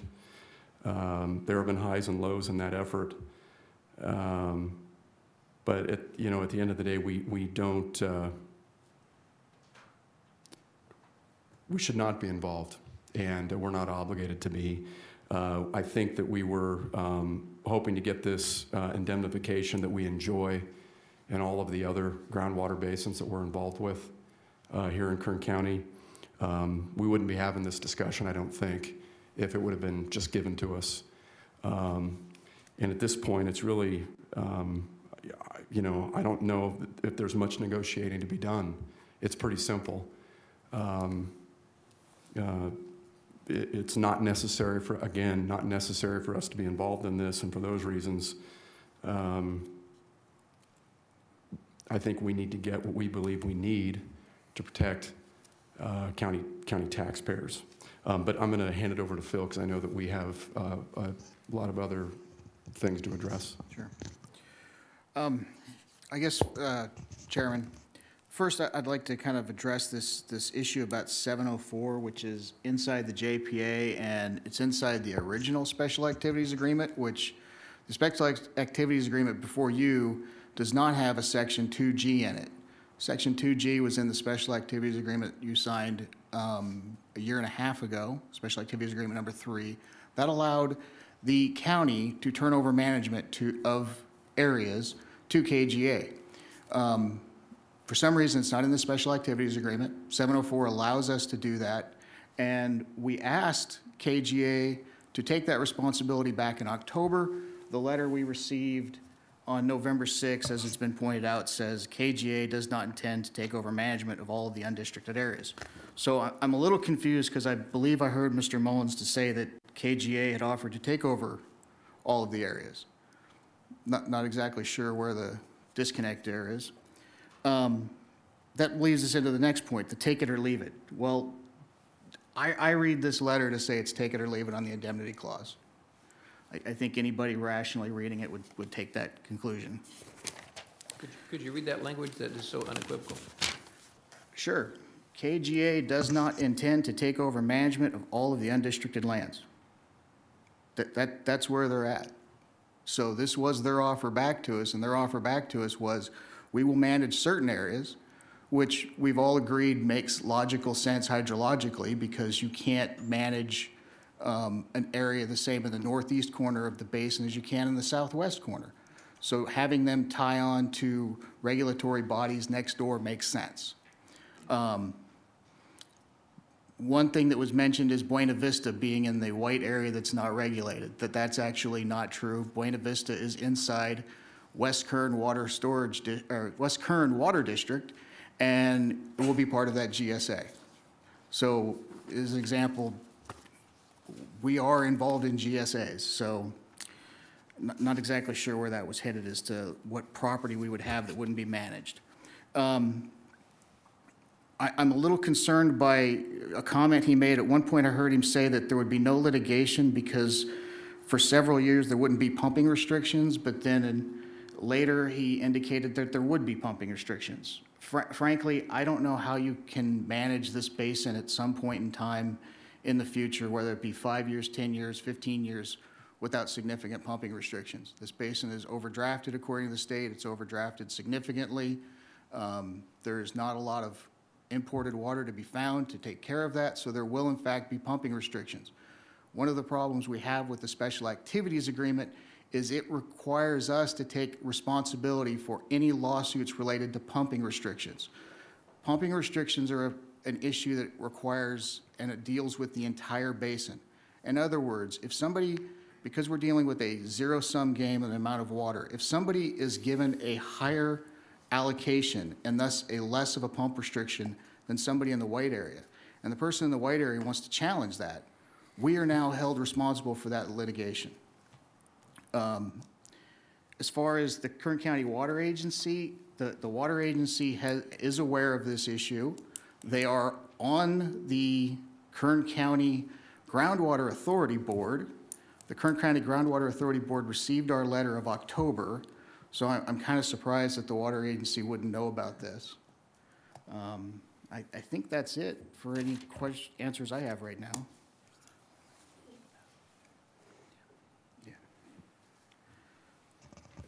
You're still confident that's the end of your response? If there's any other questions I could ask. So. Supervisor Press, did you have other questions? Okay. Supervisor Couch. Oh, it is? Okay. Supervisor Gleason. Thank you, Mr. Chairman. I want to better understand, are we surrendering our water use police powers to Kern County Water Agency by doing this? I don't know who to ask that question to. Is there any surrendering of our police powers because we're doing this? And my second follow-up question is, how does the release of those water use authorities affect our land use authorities within the areas we're talking about? I don't know. So let's deal with that sort of a two-part question. First, water use authority. Right now, as it is, because we are not a GSA for the entire basin, we have surrendered the plan, what's in the plan, and what determinations are in the plan to how much these water restrictions will be. Period. So that's already happened. The white areas, this plan will incorporate, once KGA puts together a plan, will incorporate all of the restrictions everywhere else. They've got to mesh together. So that's already happened. That's one of the problems we have with being held liable for pumping allocations, because it's not a situation where I can increase somebody's pumping allocation if they make a good argument that they should get more, because that's going to affect another member of KGA. So yes, we've done that. Have we given up any other police power, land use, or well permitting? No, we have not, and we would not, whichever decision we make today.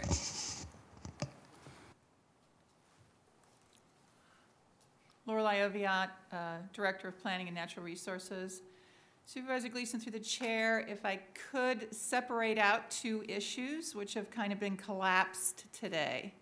So the issue, as I understand it, that's before is, should you actually be on the JPA for Sigma?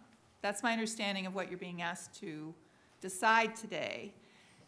There have been legitimate concerns raised by the undistricted property owners about land use, and we think you should do this in the plan. I think those are separate issues that are very complicated and need to be discussed. My experience of dealing with the KGA as the land use consultant, just from the county, has been that they are very simplistic in their thinking.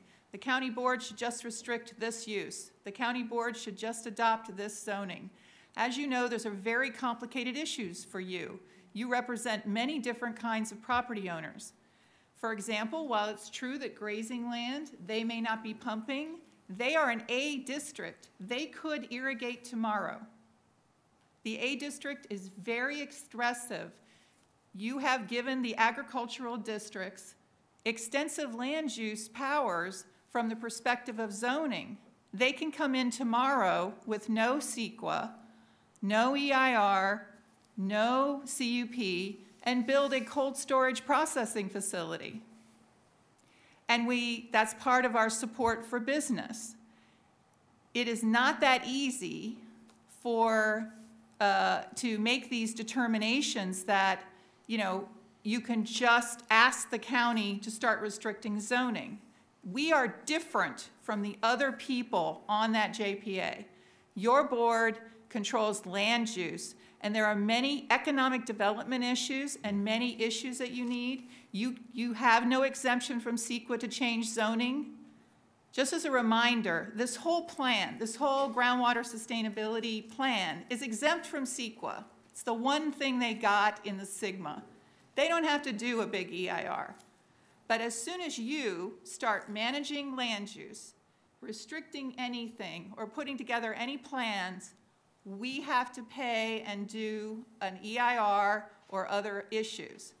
So I just want to kind of distinguish that. We have not resolved any of that. Nothing has been decided for the white areas.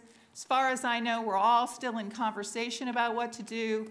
And I just, somewhat as a staff observer, feel there's been a little bit of collapse of the conversation here.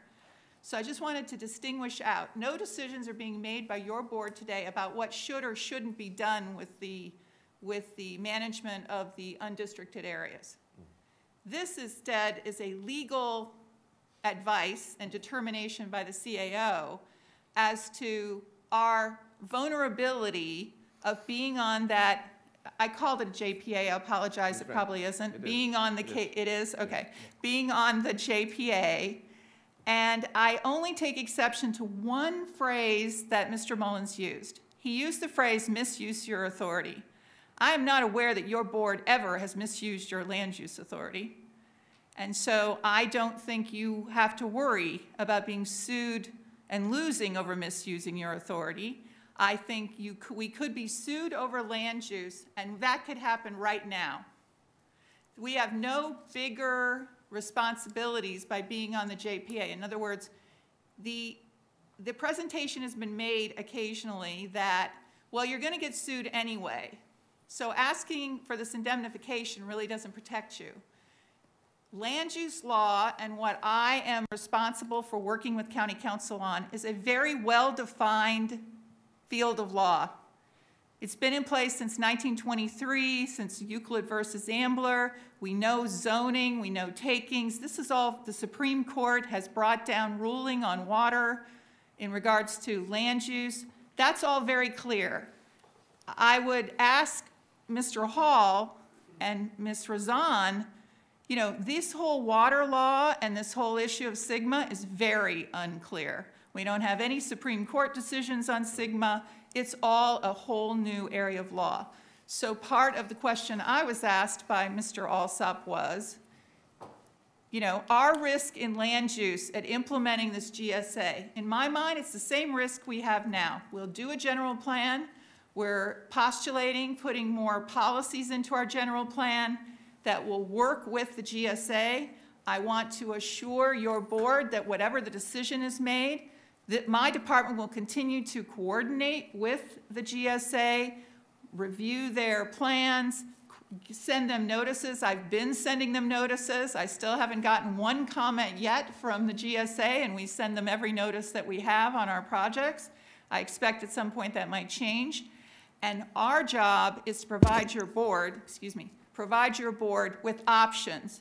If a GSA said that Mr. Hall's property only had X number of water, and he wanted to do a project, I envision our general plan policies and zoning policies would provide a menu of options.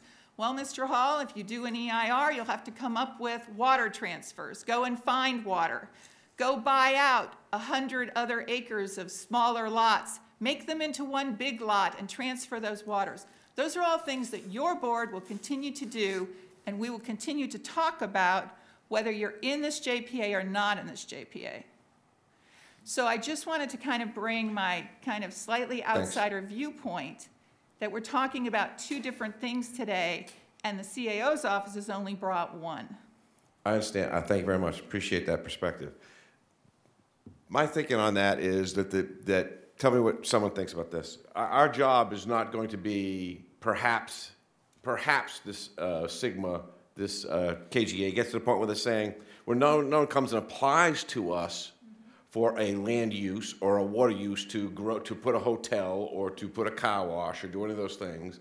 Instead, the responsibility of this KGA is going to be reduce what you're using now and restrict what you're doing now. So it's not really, I'm thinking that it's not a land use decision that we're going to make to help them zone properly. It's going to be a regulating authority that's going, a decision that's going to help have them incentivized to use less water. Supervisor Gleason, I think it is both. I think that I'm sure it will be. It will be both. You know, let's say someone comes to us for a land use change, and they are under the jurisdiction, they're in this area, we're going to ask, what is your allocation? The water district who's responsible is going to send us a letter, and we're going to look at the GSA plan, GSP, sorry, and it's going to say, your property only has X amount of water. So how are you going to get the rest of the water for this project? And then your board is going to have to make a decision. I'll have to make a recommendation to the Planning Commission and on to you, saying, is this something we support? Is this something that could really happen? This is a new world for us, but right now we make those determinations. There isn't one project that comes before your board that doesn't have to make a finding about water. So that is not a new world for us. Right. Thank you very much. Mr. Hall, do you have a response to that? No, I'll simply say, Ms. Oviatt's exactly right. This is where we are. We won't be determining what X is in the future. We will be brought when somebody needs X plus whatever for their development, finding out and figuring out how we're going to get that extra. The X is determined by GSAs through the GSP. And that's what I mean by that part of our ability to indicate what people will get from water allocations is now gone, and it has been for 2 years. Thank you. Mr. Alsop, just to change gears a little bit, we have, as a matter of fact, 2 basins that are critically overdrafted. We have this basin on this side of the mountains, and we have the Indian Wells Valley ground basin on the other side of the mountains. Over there, we are knee-deep in membership and leadership in creating this GSA, being a member of this GSA, and participating completely with the decisions that are going to be made by the GSA. And yet I hear you say that we should not be in this business, or some words to that effect. Could you explain why you can say that about this basin over here and not say that about that basin over there?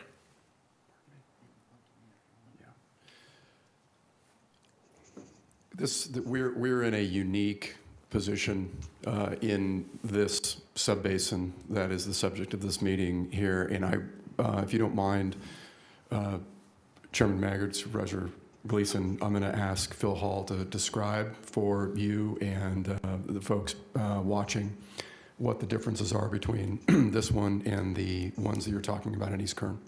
Thank you. Supervisor, through the chair, East Kern is a very different basin than over here in many ways. Some ways it's worse off, and some ways it's better off. Our involvement over there is different than over here because over there, that groundwater authority has taken the role of acting as one voice. It's not many voices that are coming together, it's one voice. It has one water resource manager that will be putting together the GSP for that basin. It has a pump tax so any costs that are going to be incurred by that basin, be they costs for putting together the plan or any lawsuits for that plan, are covered by those that consumptively use water in that basin. Over here, we don't have that.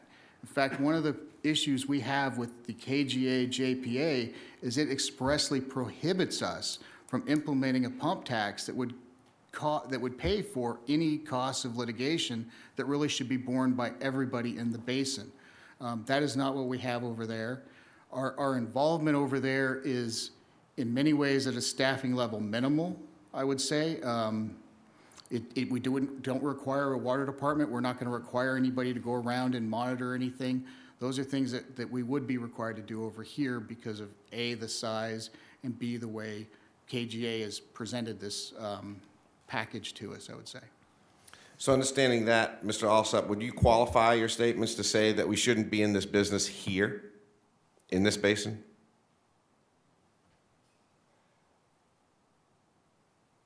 Yeah, Chairman Maggard, Supervisor Gleason, yes.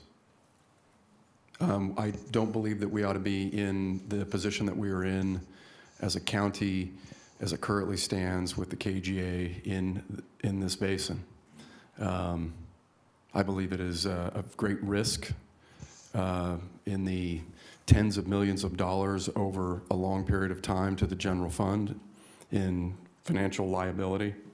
And we're protected from that in virtually every other place that we're involved. Thank you. Ms. Snedden asked some really good questions about jurisdiction, about membership of who's accountable, who are elected officials, and I want to get her some answers to those questions. How are we going to go about getting her answers to the questions?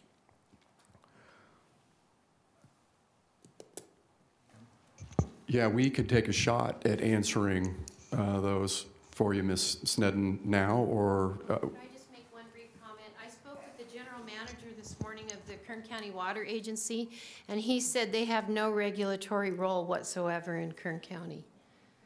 So, and then also they said if there are any directors who are unopposed when they run for office, they don't go on a ballot. That's why I probably never remember voting for anybody.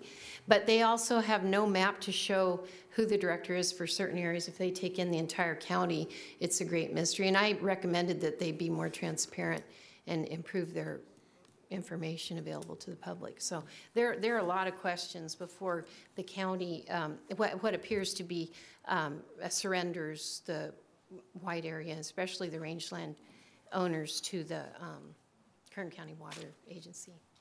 Thank you, Mrs. Sneddon. Mr. Hall, do you have a response to that? Listen through the chair. So let's approach these one at a time. Kern County Water Agency is a local agency in the state of California with an elected board that's elected by resident voting. Whether its webpage has the directors listed on there or not, I'm not certain, but I believe I've seen them on there before, so maybe it's just kind of hidden in there. As for its jurisdiction, Kern County Water Agency has jurisdiction to monitor and alleviate groundwater overdraft in Kern County. That was its basic premise and why it was adopted and formed in the early 60s. The jurisdiction of SGMA is a little bit different. Now, SGMA requires you to be a local agency that has water or land use management, and you decide to step into the GSA shoes. There is no doubt, as also evidenced by the state's letter, Kern County Water Agency meets those requirements. It is a water agency with water monitoring and water supply duties in this basin, and it overlies the entire basin. So it has the jurisdiction it needs to be a GSA and do everything inside that any other GSA can do. And how about their elected officials? Is Ms. Sneddon right? Do you know, are you aware that if someone is not going to be opposed, they don't have to run? Well, that's the case with any local public agency. If at the point of that's the case for you? Yeah. If you have no opponent. Trying to think, did you? I was on the ballot, but I was on the ballot. And her complaint is, how is she supposed to know who to vote for? If my name was on the ballot. We made a conscious choice to put our names on the ballot in case there was a write-in effort. We didn't want to. I did. Yeah. Yes. We did for you. Thank you. Okay. The purpose of today's meeting is, if my understanding is we're making a statement that our intention to do something, and we're giving a window of opportunity for the arguments to fly and the rationale to go back and forth before we actually act on something. Is that correct? Or what is it exactly we're asking to do today? Supervisor Gleason, through the chair, the Joint Powers Agreement allows us to withdraw. We are currently a member of the Joint Powers Agreement, but our withdrawal takes 30 days. So what is being requested today is the sending of the letter, which starts that 30-day clock, and then 30 days from now, we would be out of KGA.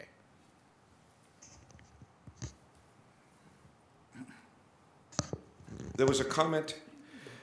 I'll just give me some opinion on this. There was a comment I've heard a couple times. I think Mr. Mullins, and I think someone else said that there's zero confidence that KCWA will assume responsibility. And I heard Mr. Alsop say, well, why? And I think that's an outstanding retort to that statement, that they will not assume responsibility. They already have jurisdiction. They collect taxes. They manage groundwater. Why aren't they the logical entity to provide representation for Mrs. Sneddon? Does anyone have a good answer to that question? Chairman Maggard, Supervisor Gleason, the best answer that I can provide, and maybe I'm going to get struck by lightning here. The Kern County, you don't have to ask for the Kern County Water Agency's permission to do this. They have jurisdiction. They have it now, and our leaving KGA doesn't change that. They would have to purposefully, deliberately change their boundaries in order to get to eliminate their jurisdictional responsibility for all county lands, as I am advised. So I think it's a role that, I mean, you know, we, you know, over history, I think the county has been told, and you know, Mr. Mullins can correct me if I'm wrong, or others, to, you know, stay out of the way. You know, that water in this county has been managed by the Kern County Water Agency, Water Matters. And this is a situation where, you know, we had really extraordinary legislation passed in 2014. We're all trying to figure it out. But the county was put in the default position on a matter that we are not able to sustain as a staff. We are not able to sustain with our general fund.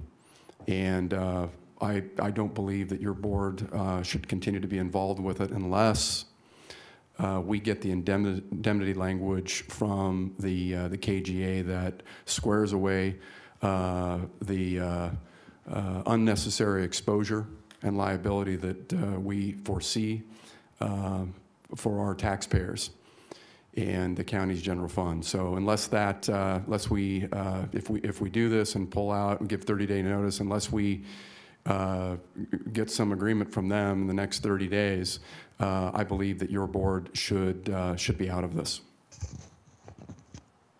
Thank you, Mr. Chairman. Thank you. Supervisor Scribner. Thank you, thank you, Mr. Chairman.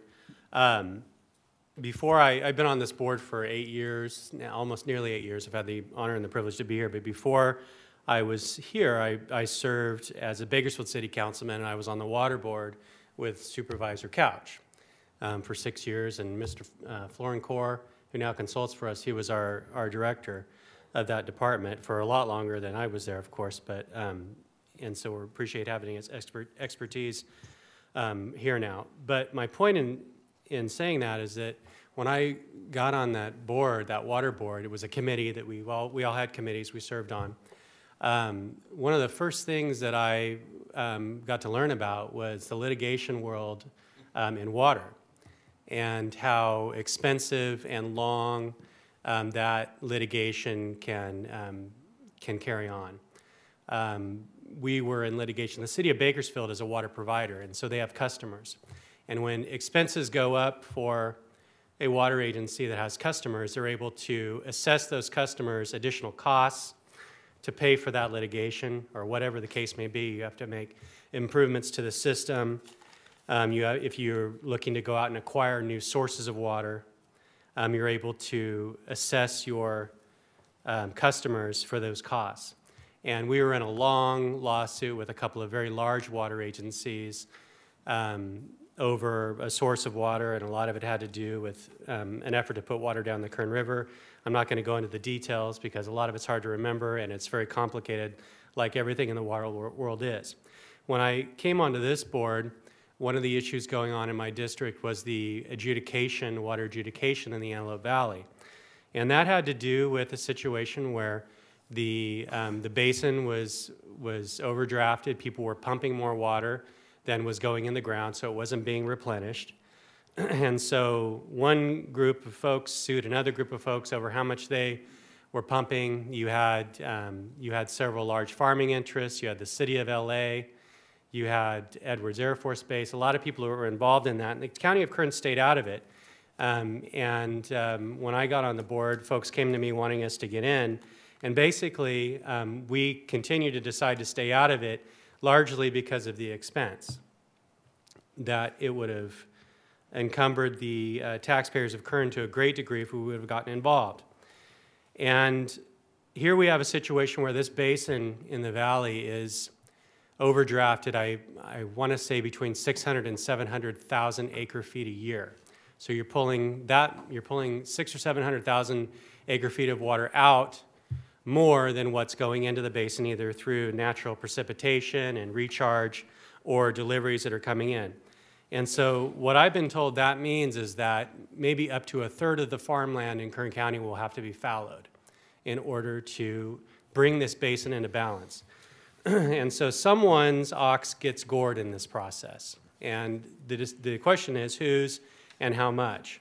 Because when this GSA is finished with coming up with their GSP, their Groundwater Sustainability Plan, you're going to have a situation where less water is getting pumped than is getting pumped now. And there are going to be some winners and losers in that process. And that's where I worry the litigation comes into effect, just like it does in an adjudication. And my understanding of that process may be a lot more simple than folks like Mr. Mullins or Phil Hall or other people that are in the water industry. But when Sigma came down the pike and folks came and met with me asking us to get involved, my worry was the cost. And that was a couple years ago, and we had just started to experience the fiscal crisis that we're in right now. And things have only gotten worse. Our budget is even more strained than it was before. Obviously, we've closed our fiscal deficit from $44.5 million down to $17.9, but we've done that through a lot of hard cuts to all of our county departments, including public safety. And my main job on this board, I believe, is to provide those vital services that our constituents, which is the county as a whole, expect and deserve. And that's through the general fund, our sheriff's department, our parks, our libraries, our veteran services, our animal services.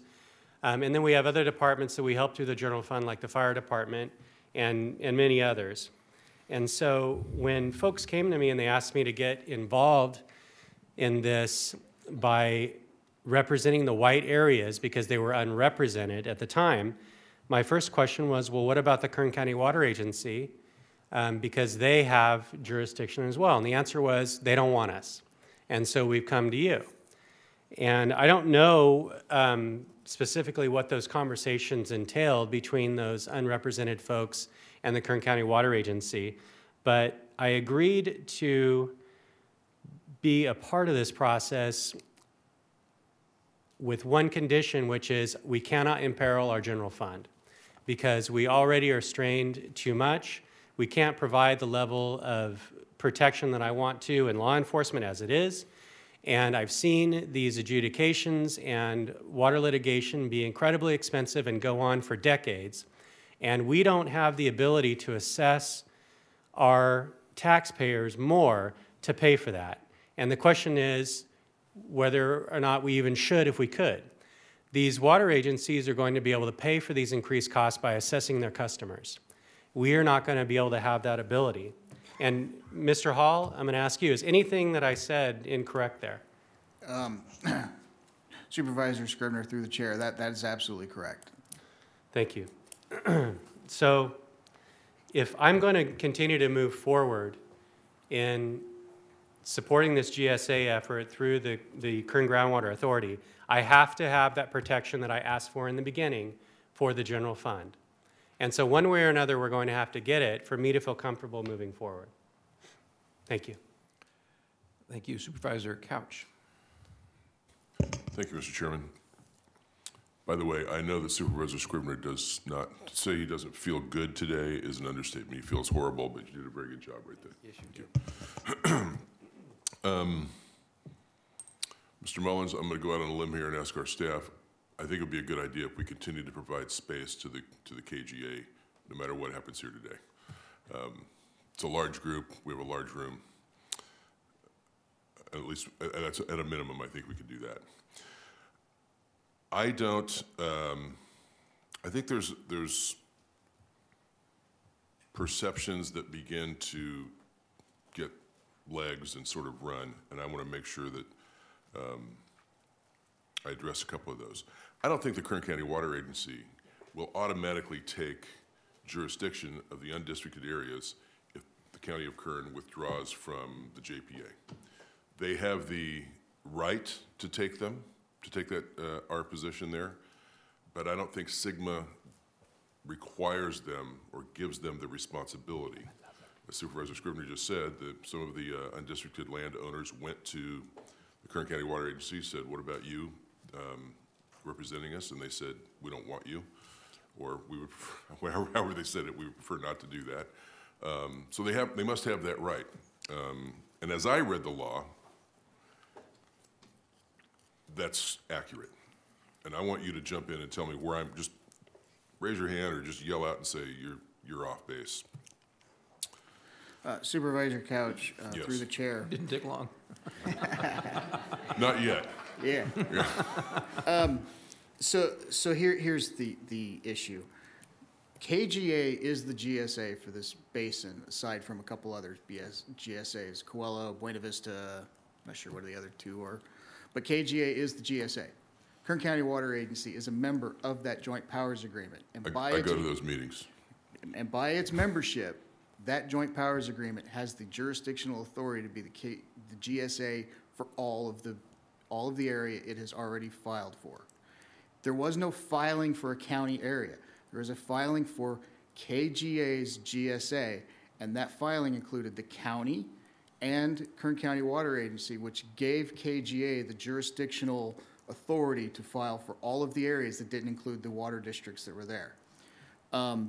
I have specifically asked council and others at KGA, could somebody tell me what agreements, documents we have out here that show what restrictions the water agency has for its jurisdictional boundaries? No such documents exist. So that's different than when we talked about a week ago.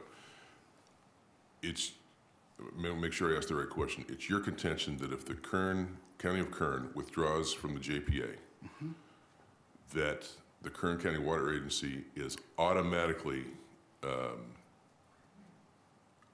representing the undistricted areas? No, KGA is representing KGA those is. areas through the Kern County Water Agency's jurisdictional authority.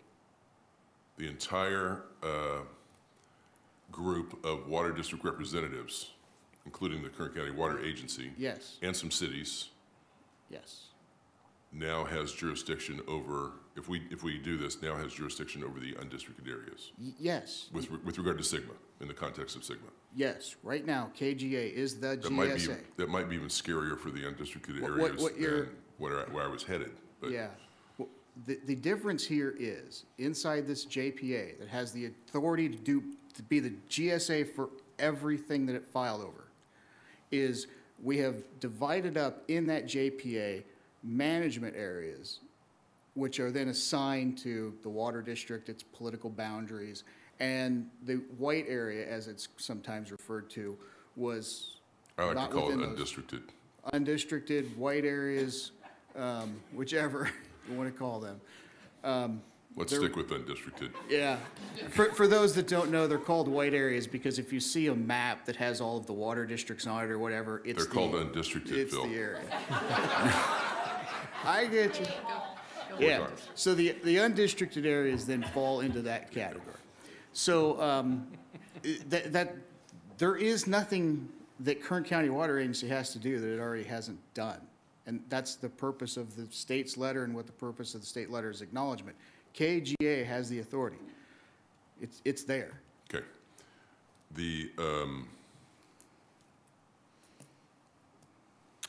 Well, let me ask a question about this. What, if you can even describe this, what is the impact to the Chad Hathaway-led nonprofit, which is dealing with some of the undistricted areas, combining them into a group, a management area, a management group, if you will? What is this action? How does it impact that?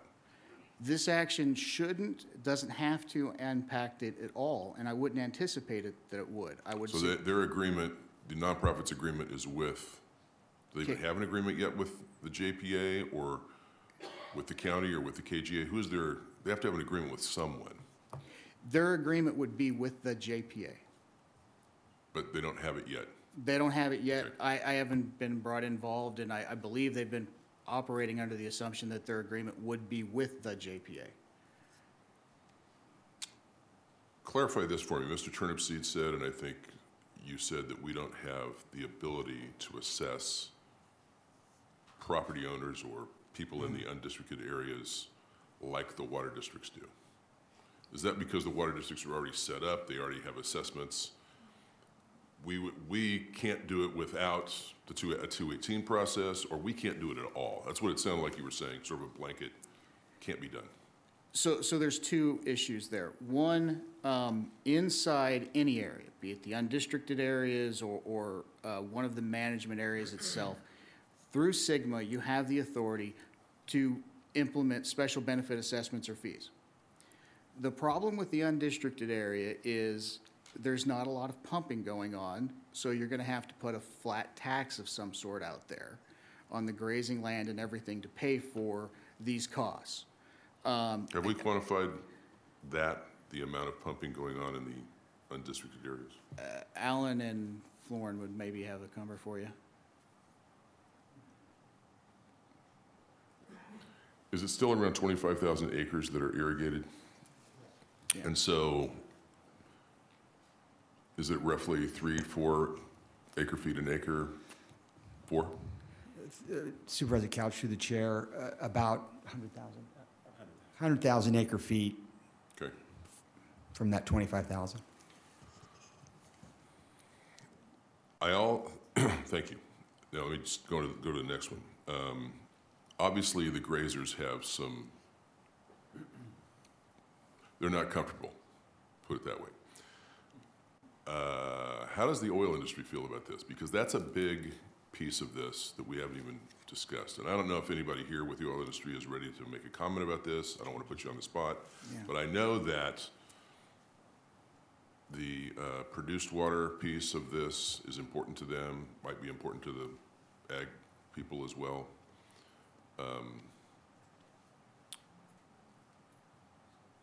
And I know Chevron sent us a letter.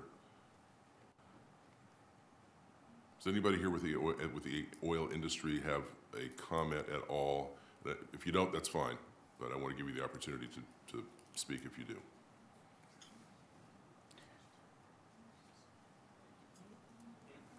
No? Okay, that's okay. I mentioned something about perceptions a moment ago. Yes. Oh, sorry. My name is Janie Minky, and I work with Chevron. In regards to the letter, Janie Minky.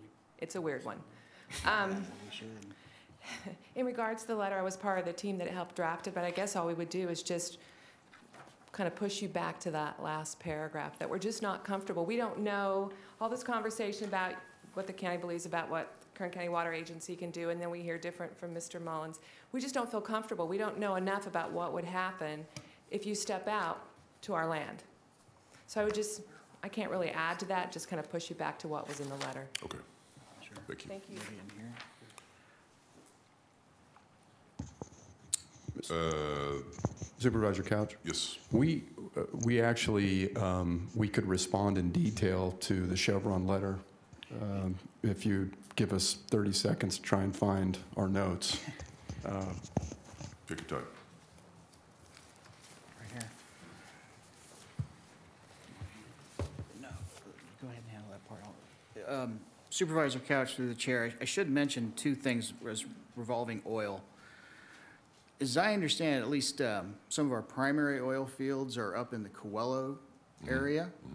That joint powers agreement with the county that has an indemnity clause that we're happy with, it's going to continue. And those areas will be part of that Coelho GSA. They won't be affected by this. There are other areas in West Kern. That's a GSA that has filed. We have a memorandum of understanding with them on a few issues, but that GSA, this won't affect that GSA either. So those two areas are completely out and not subject to this matter before you today. As far as the rest of it goes, again, I don't anticipate or would see why this action by us would change anything as to how water is going to be managed in those oil areas. That's not really a legal issue, and it's not a dollar figure issue, which is what we're dealing with today, is just how do we pay for potential costs and litigation. And describe for me and us and everyone, is there a deadline you're trying to meet with this 30-day clock? Supervisor Couch, just the 30-day that is inside the JPA.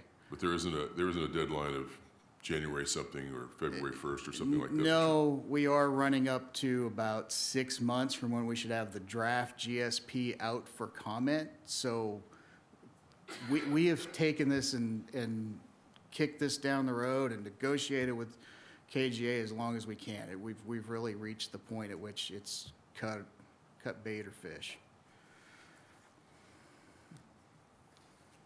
It's fish or cut bait, by the way. Yeah, it is. And it's undistricted. Yes.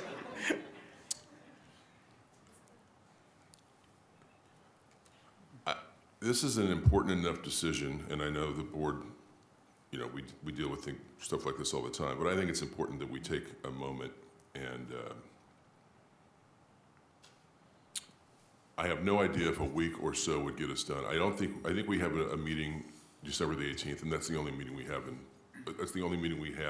throughout the rest of the calendar year. Is that correct? Mr. Mullins, could I ask you a question? Dennis Mullins is what do they call you, the chairman of the Kern Groundwater Authority? I think it's technically chair. We're all politically correct these days. Undistricted. Yes.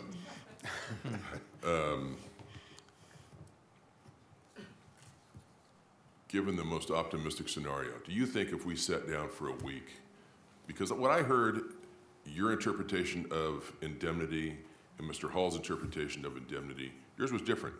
You thought it meant maybe a much broader interpretation than what I think Mr. Hall thinks it was focusing on and what he's been working on.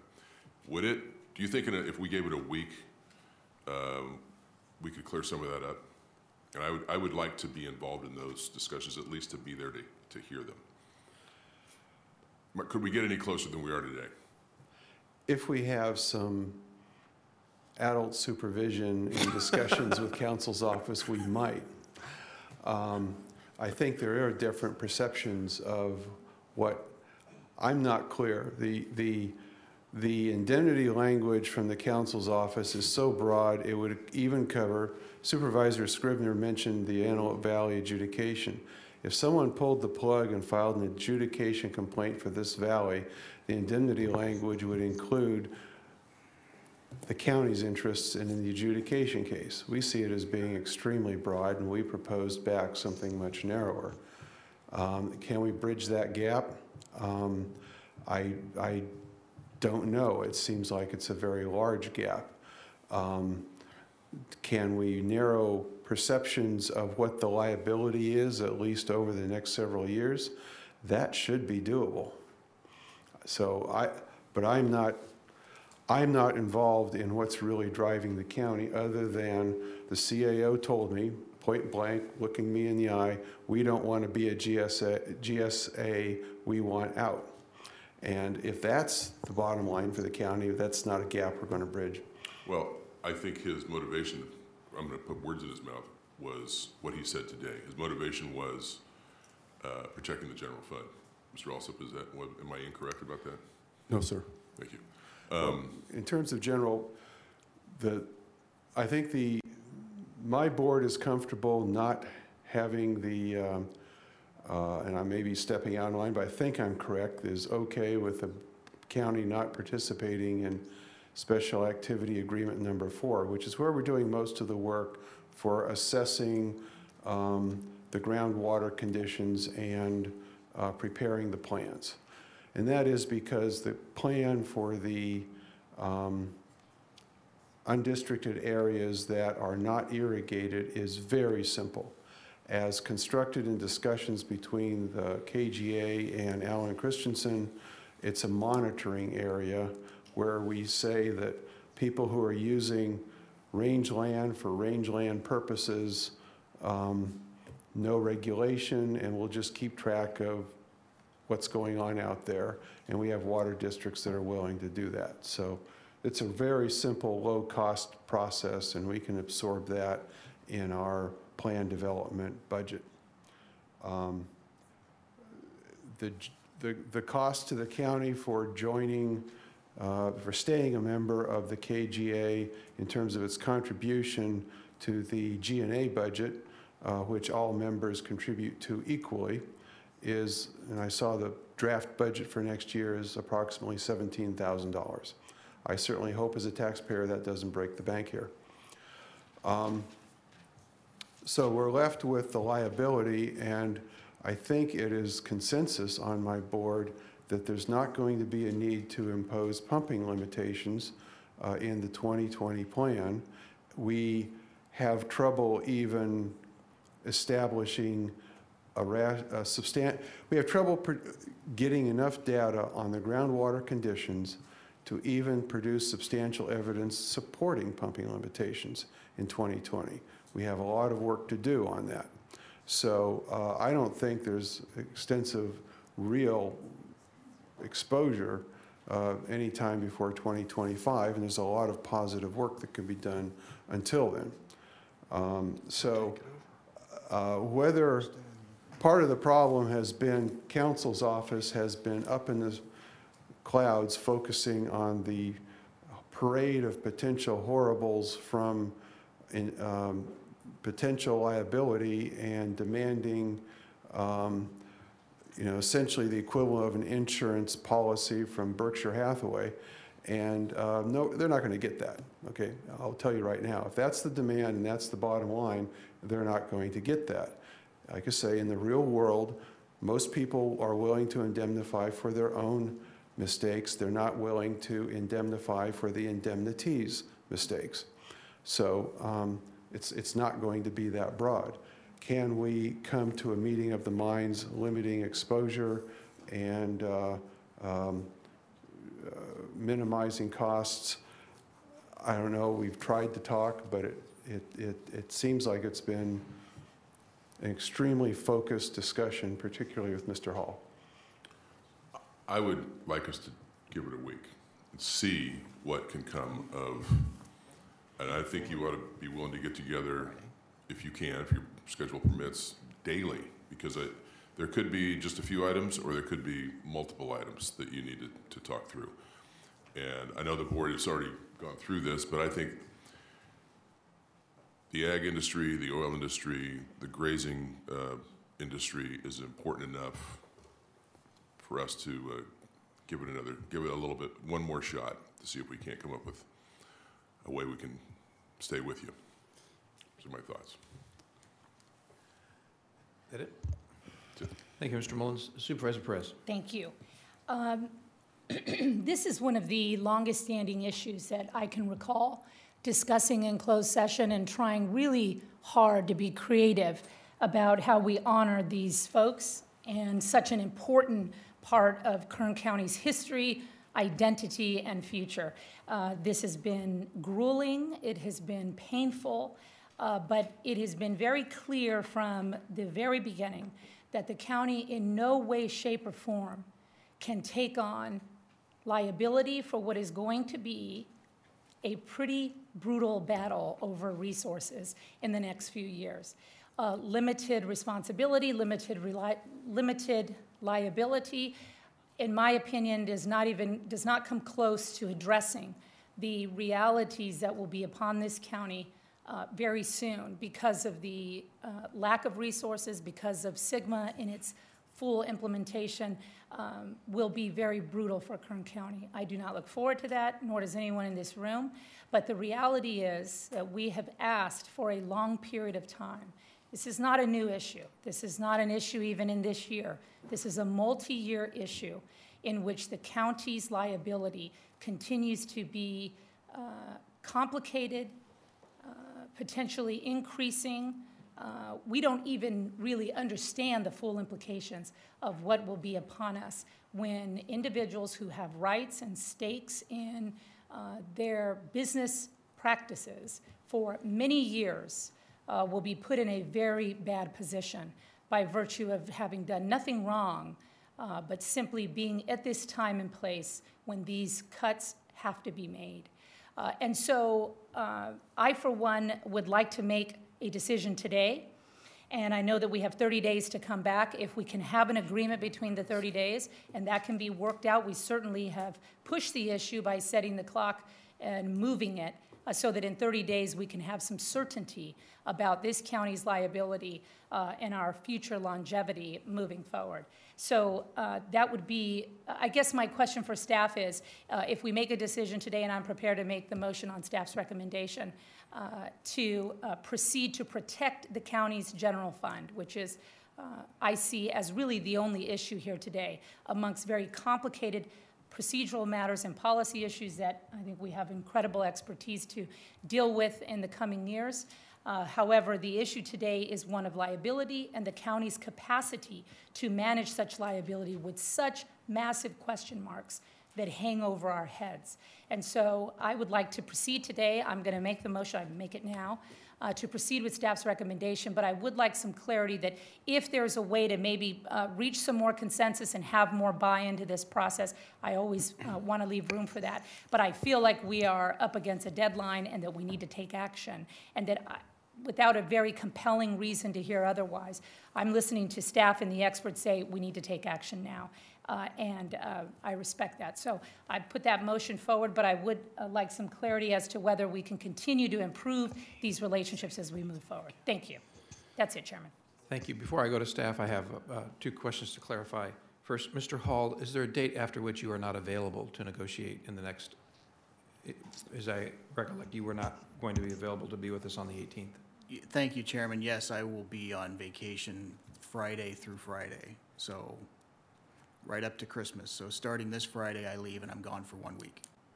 So you are available no later than the 13th? Yes. Okay, thank you. And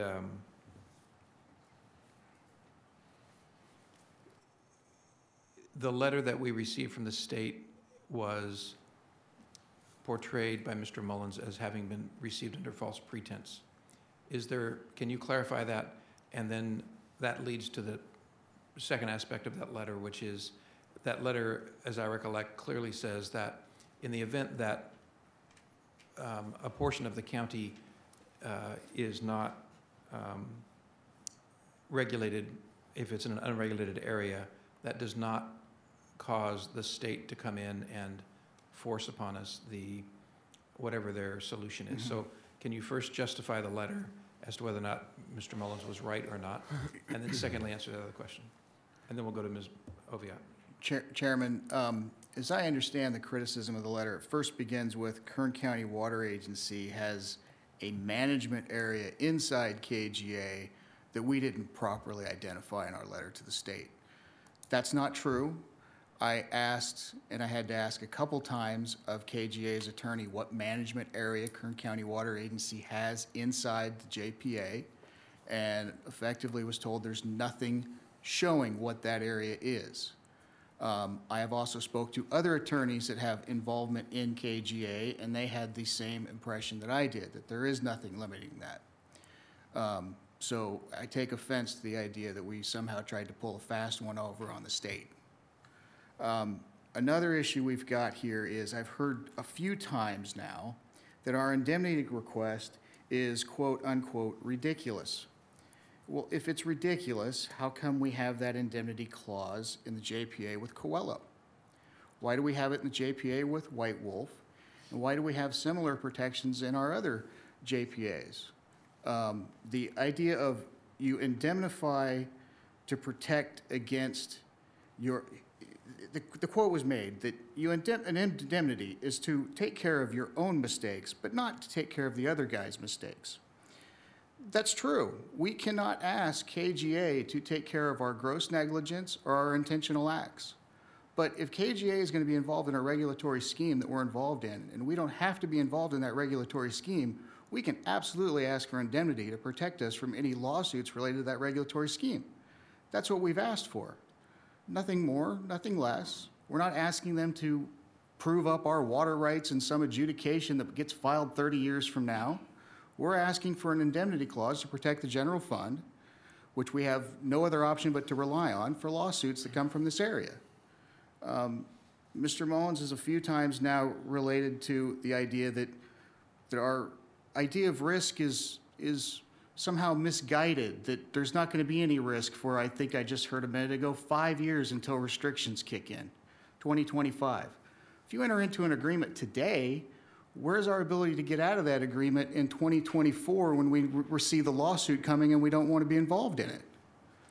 I don't see that provision now in this agreement, and I can tell you on the phone calls that had the allocation aspect brought in, phone calls with the attorneys that Mr. Mullins was not involved in.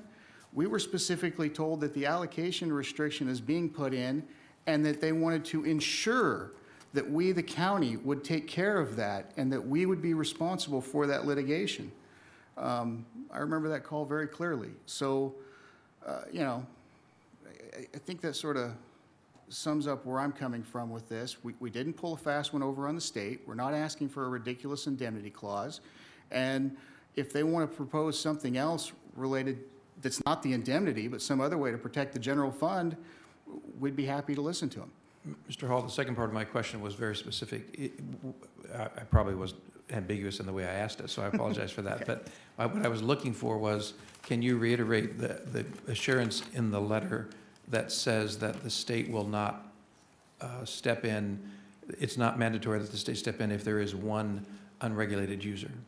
That is absolutely correct. They have the jurisdictional authority right now, and KGA filed to be the GSA.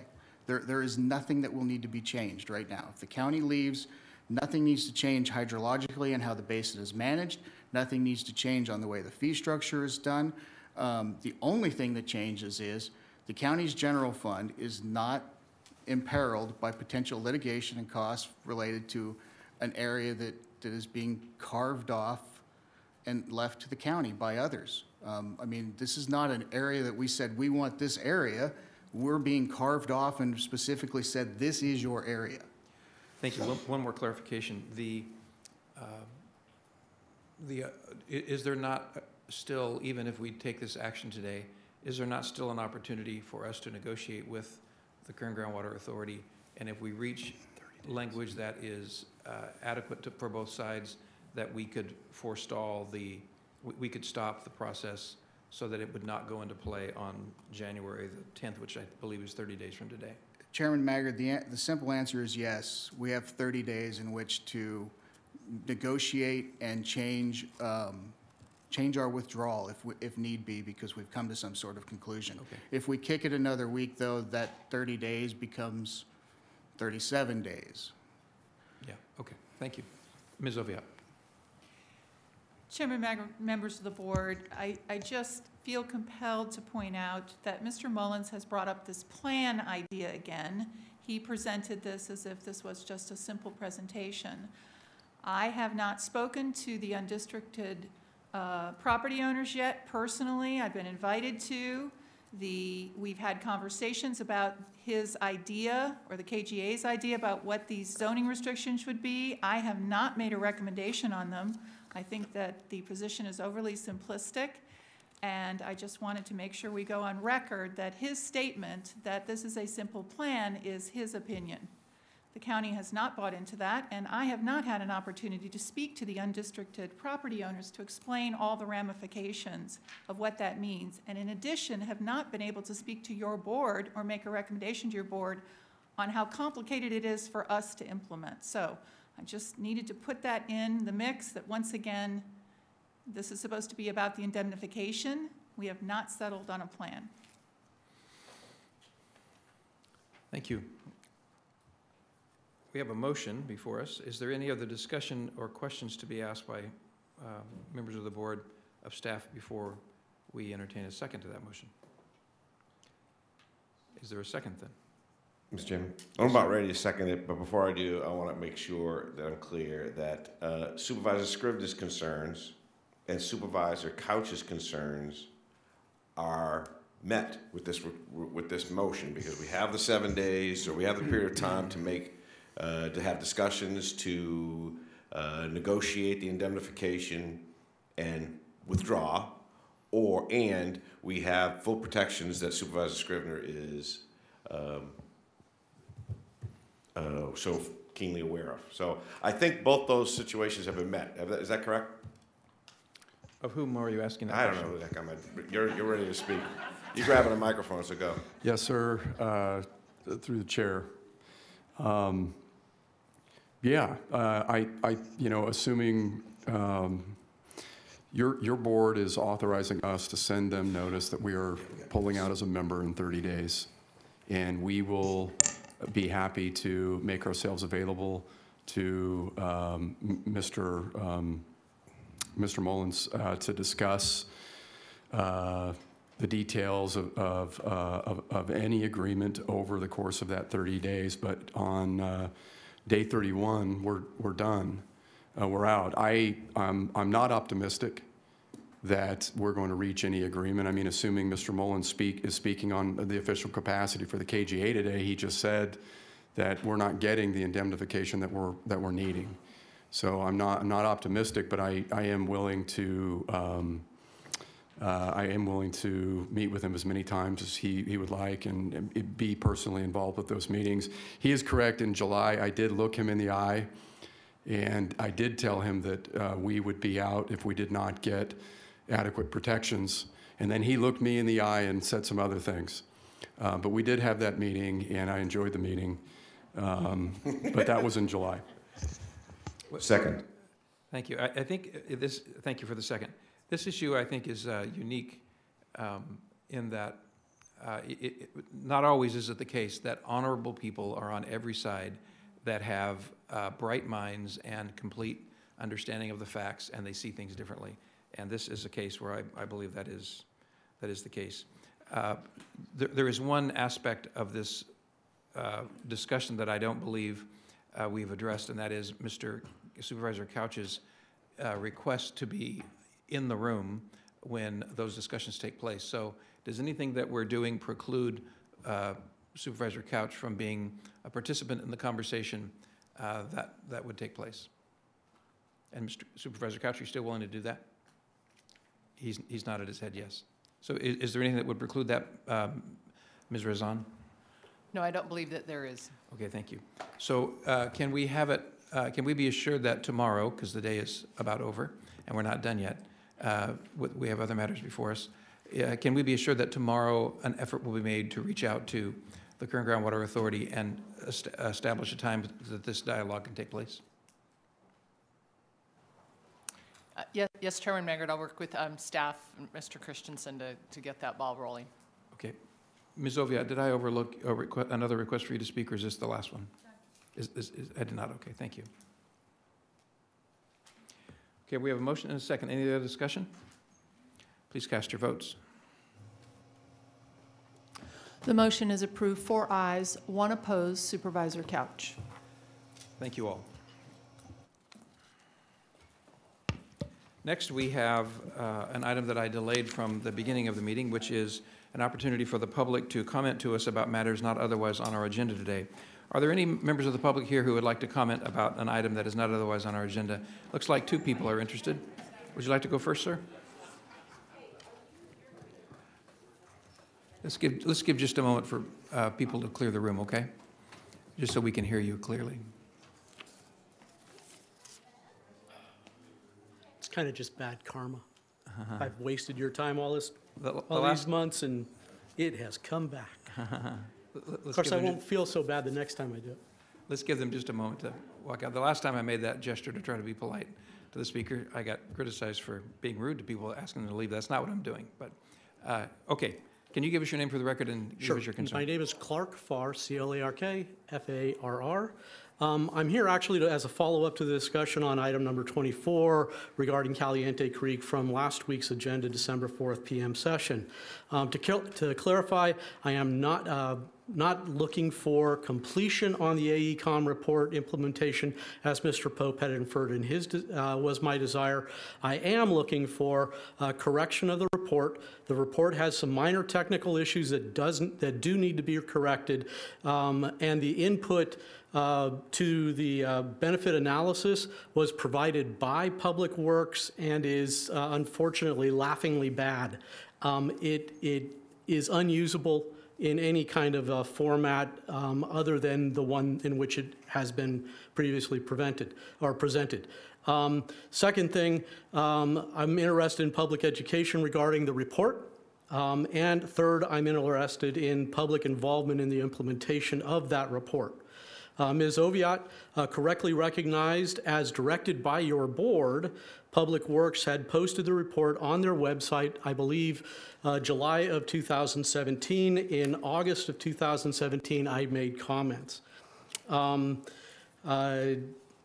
She also She also noted that her department had received numerous comments from environmental justice groups who represent the people of Lamont, as well as numerous comments by others. I do have 4 questions. Was a record kept of the comments received by the planning department? Did Public Works receive comments as well? Were responses ever given to those comments? Based on my experience, I commented 16 months ago and am still waiting response. I shouldn't have, actually I only had 3 questions. Yeah, I only got 3 there. You only have 3. Those are only the 3. I shouldn't have to note that the public is not the few who happen to see the report on Public Works website. The public is the 99% of the people that didn't. I request that your board direct Public Works after the public meeting that we had discussed and that you have the CAO making sure that Public Works establishes that Public Works, after that public meeting is held, and as part of the submittal for receive and file to your board, that they compile all comments, that they respond to all comments, at least incorporated in the report as it's submitted to your board, not necessarily back to those people who commented, and that they amend the report as necessary to include any necessary corrections. Simple and basic, but I didn't want that going by. It was part of my comments the last time. You had passed on to the CAO to make sure there was that. Please make sure that it's advertised. Yeah, I'm sure it will be. Yeah. And hold the meeting sometime after the holidays. And with that, I still have no time.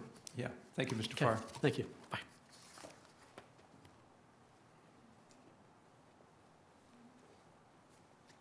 Mr. Fox, could you give us your name for the record? Yeah, good afternoon. I'm Dennis Fox. And before we have to put PJs on, I want to be real rapid. And that is, I'd like to still think we should give some attaboys to the staff for doing something. And the main thing, I will give you a copy of the classes that are offered by Wildland Hydrology and the stuff that they do on streams and flooding. Whether it should be done or not, I'm not recommending. I will note that when you were doing this stuff, Mr. Farr, Lamont flooded. At the same time, you had a crimp there for a couple of years. They had one for Early Mart. Early Mart flooded, got on national TV. And currently, Lamont's still flooding, and Early Mart isn't. So I do have a comment in there on the obvious question that's iconic that has not been asked. Thank you. Thank you, Mr. Fox. Seeing no one else in the chambers, Mr. Fenton, do you have a comment? There is someone else in the chambers. Chairman Maggard, I just wanted to clarify and make for the record, since Mr. Farr's brought this up a couple of times, we do intend to hold a public meeting out in Lamont to discuss the feasibility report right after the first of the year. We'll get through the holidays and then we'll invite everybody and we'll report back. Thank you, sir, for your clarification. Are there any other members of the public that would like to make comment this afternoon? Okay, with that concluded then, I would entertain a motion that we adjourn to, our next meeting is 9 a.m. in these chambers on December the 8th. No, that's not correct. The 17th for, no, the 17th we have employee evaluations, right? A personnel matter that will be conducted in closed session. Okay, is there a motion to adjourn? Without objection, so ordered. Thank you.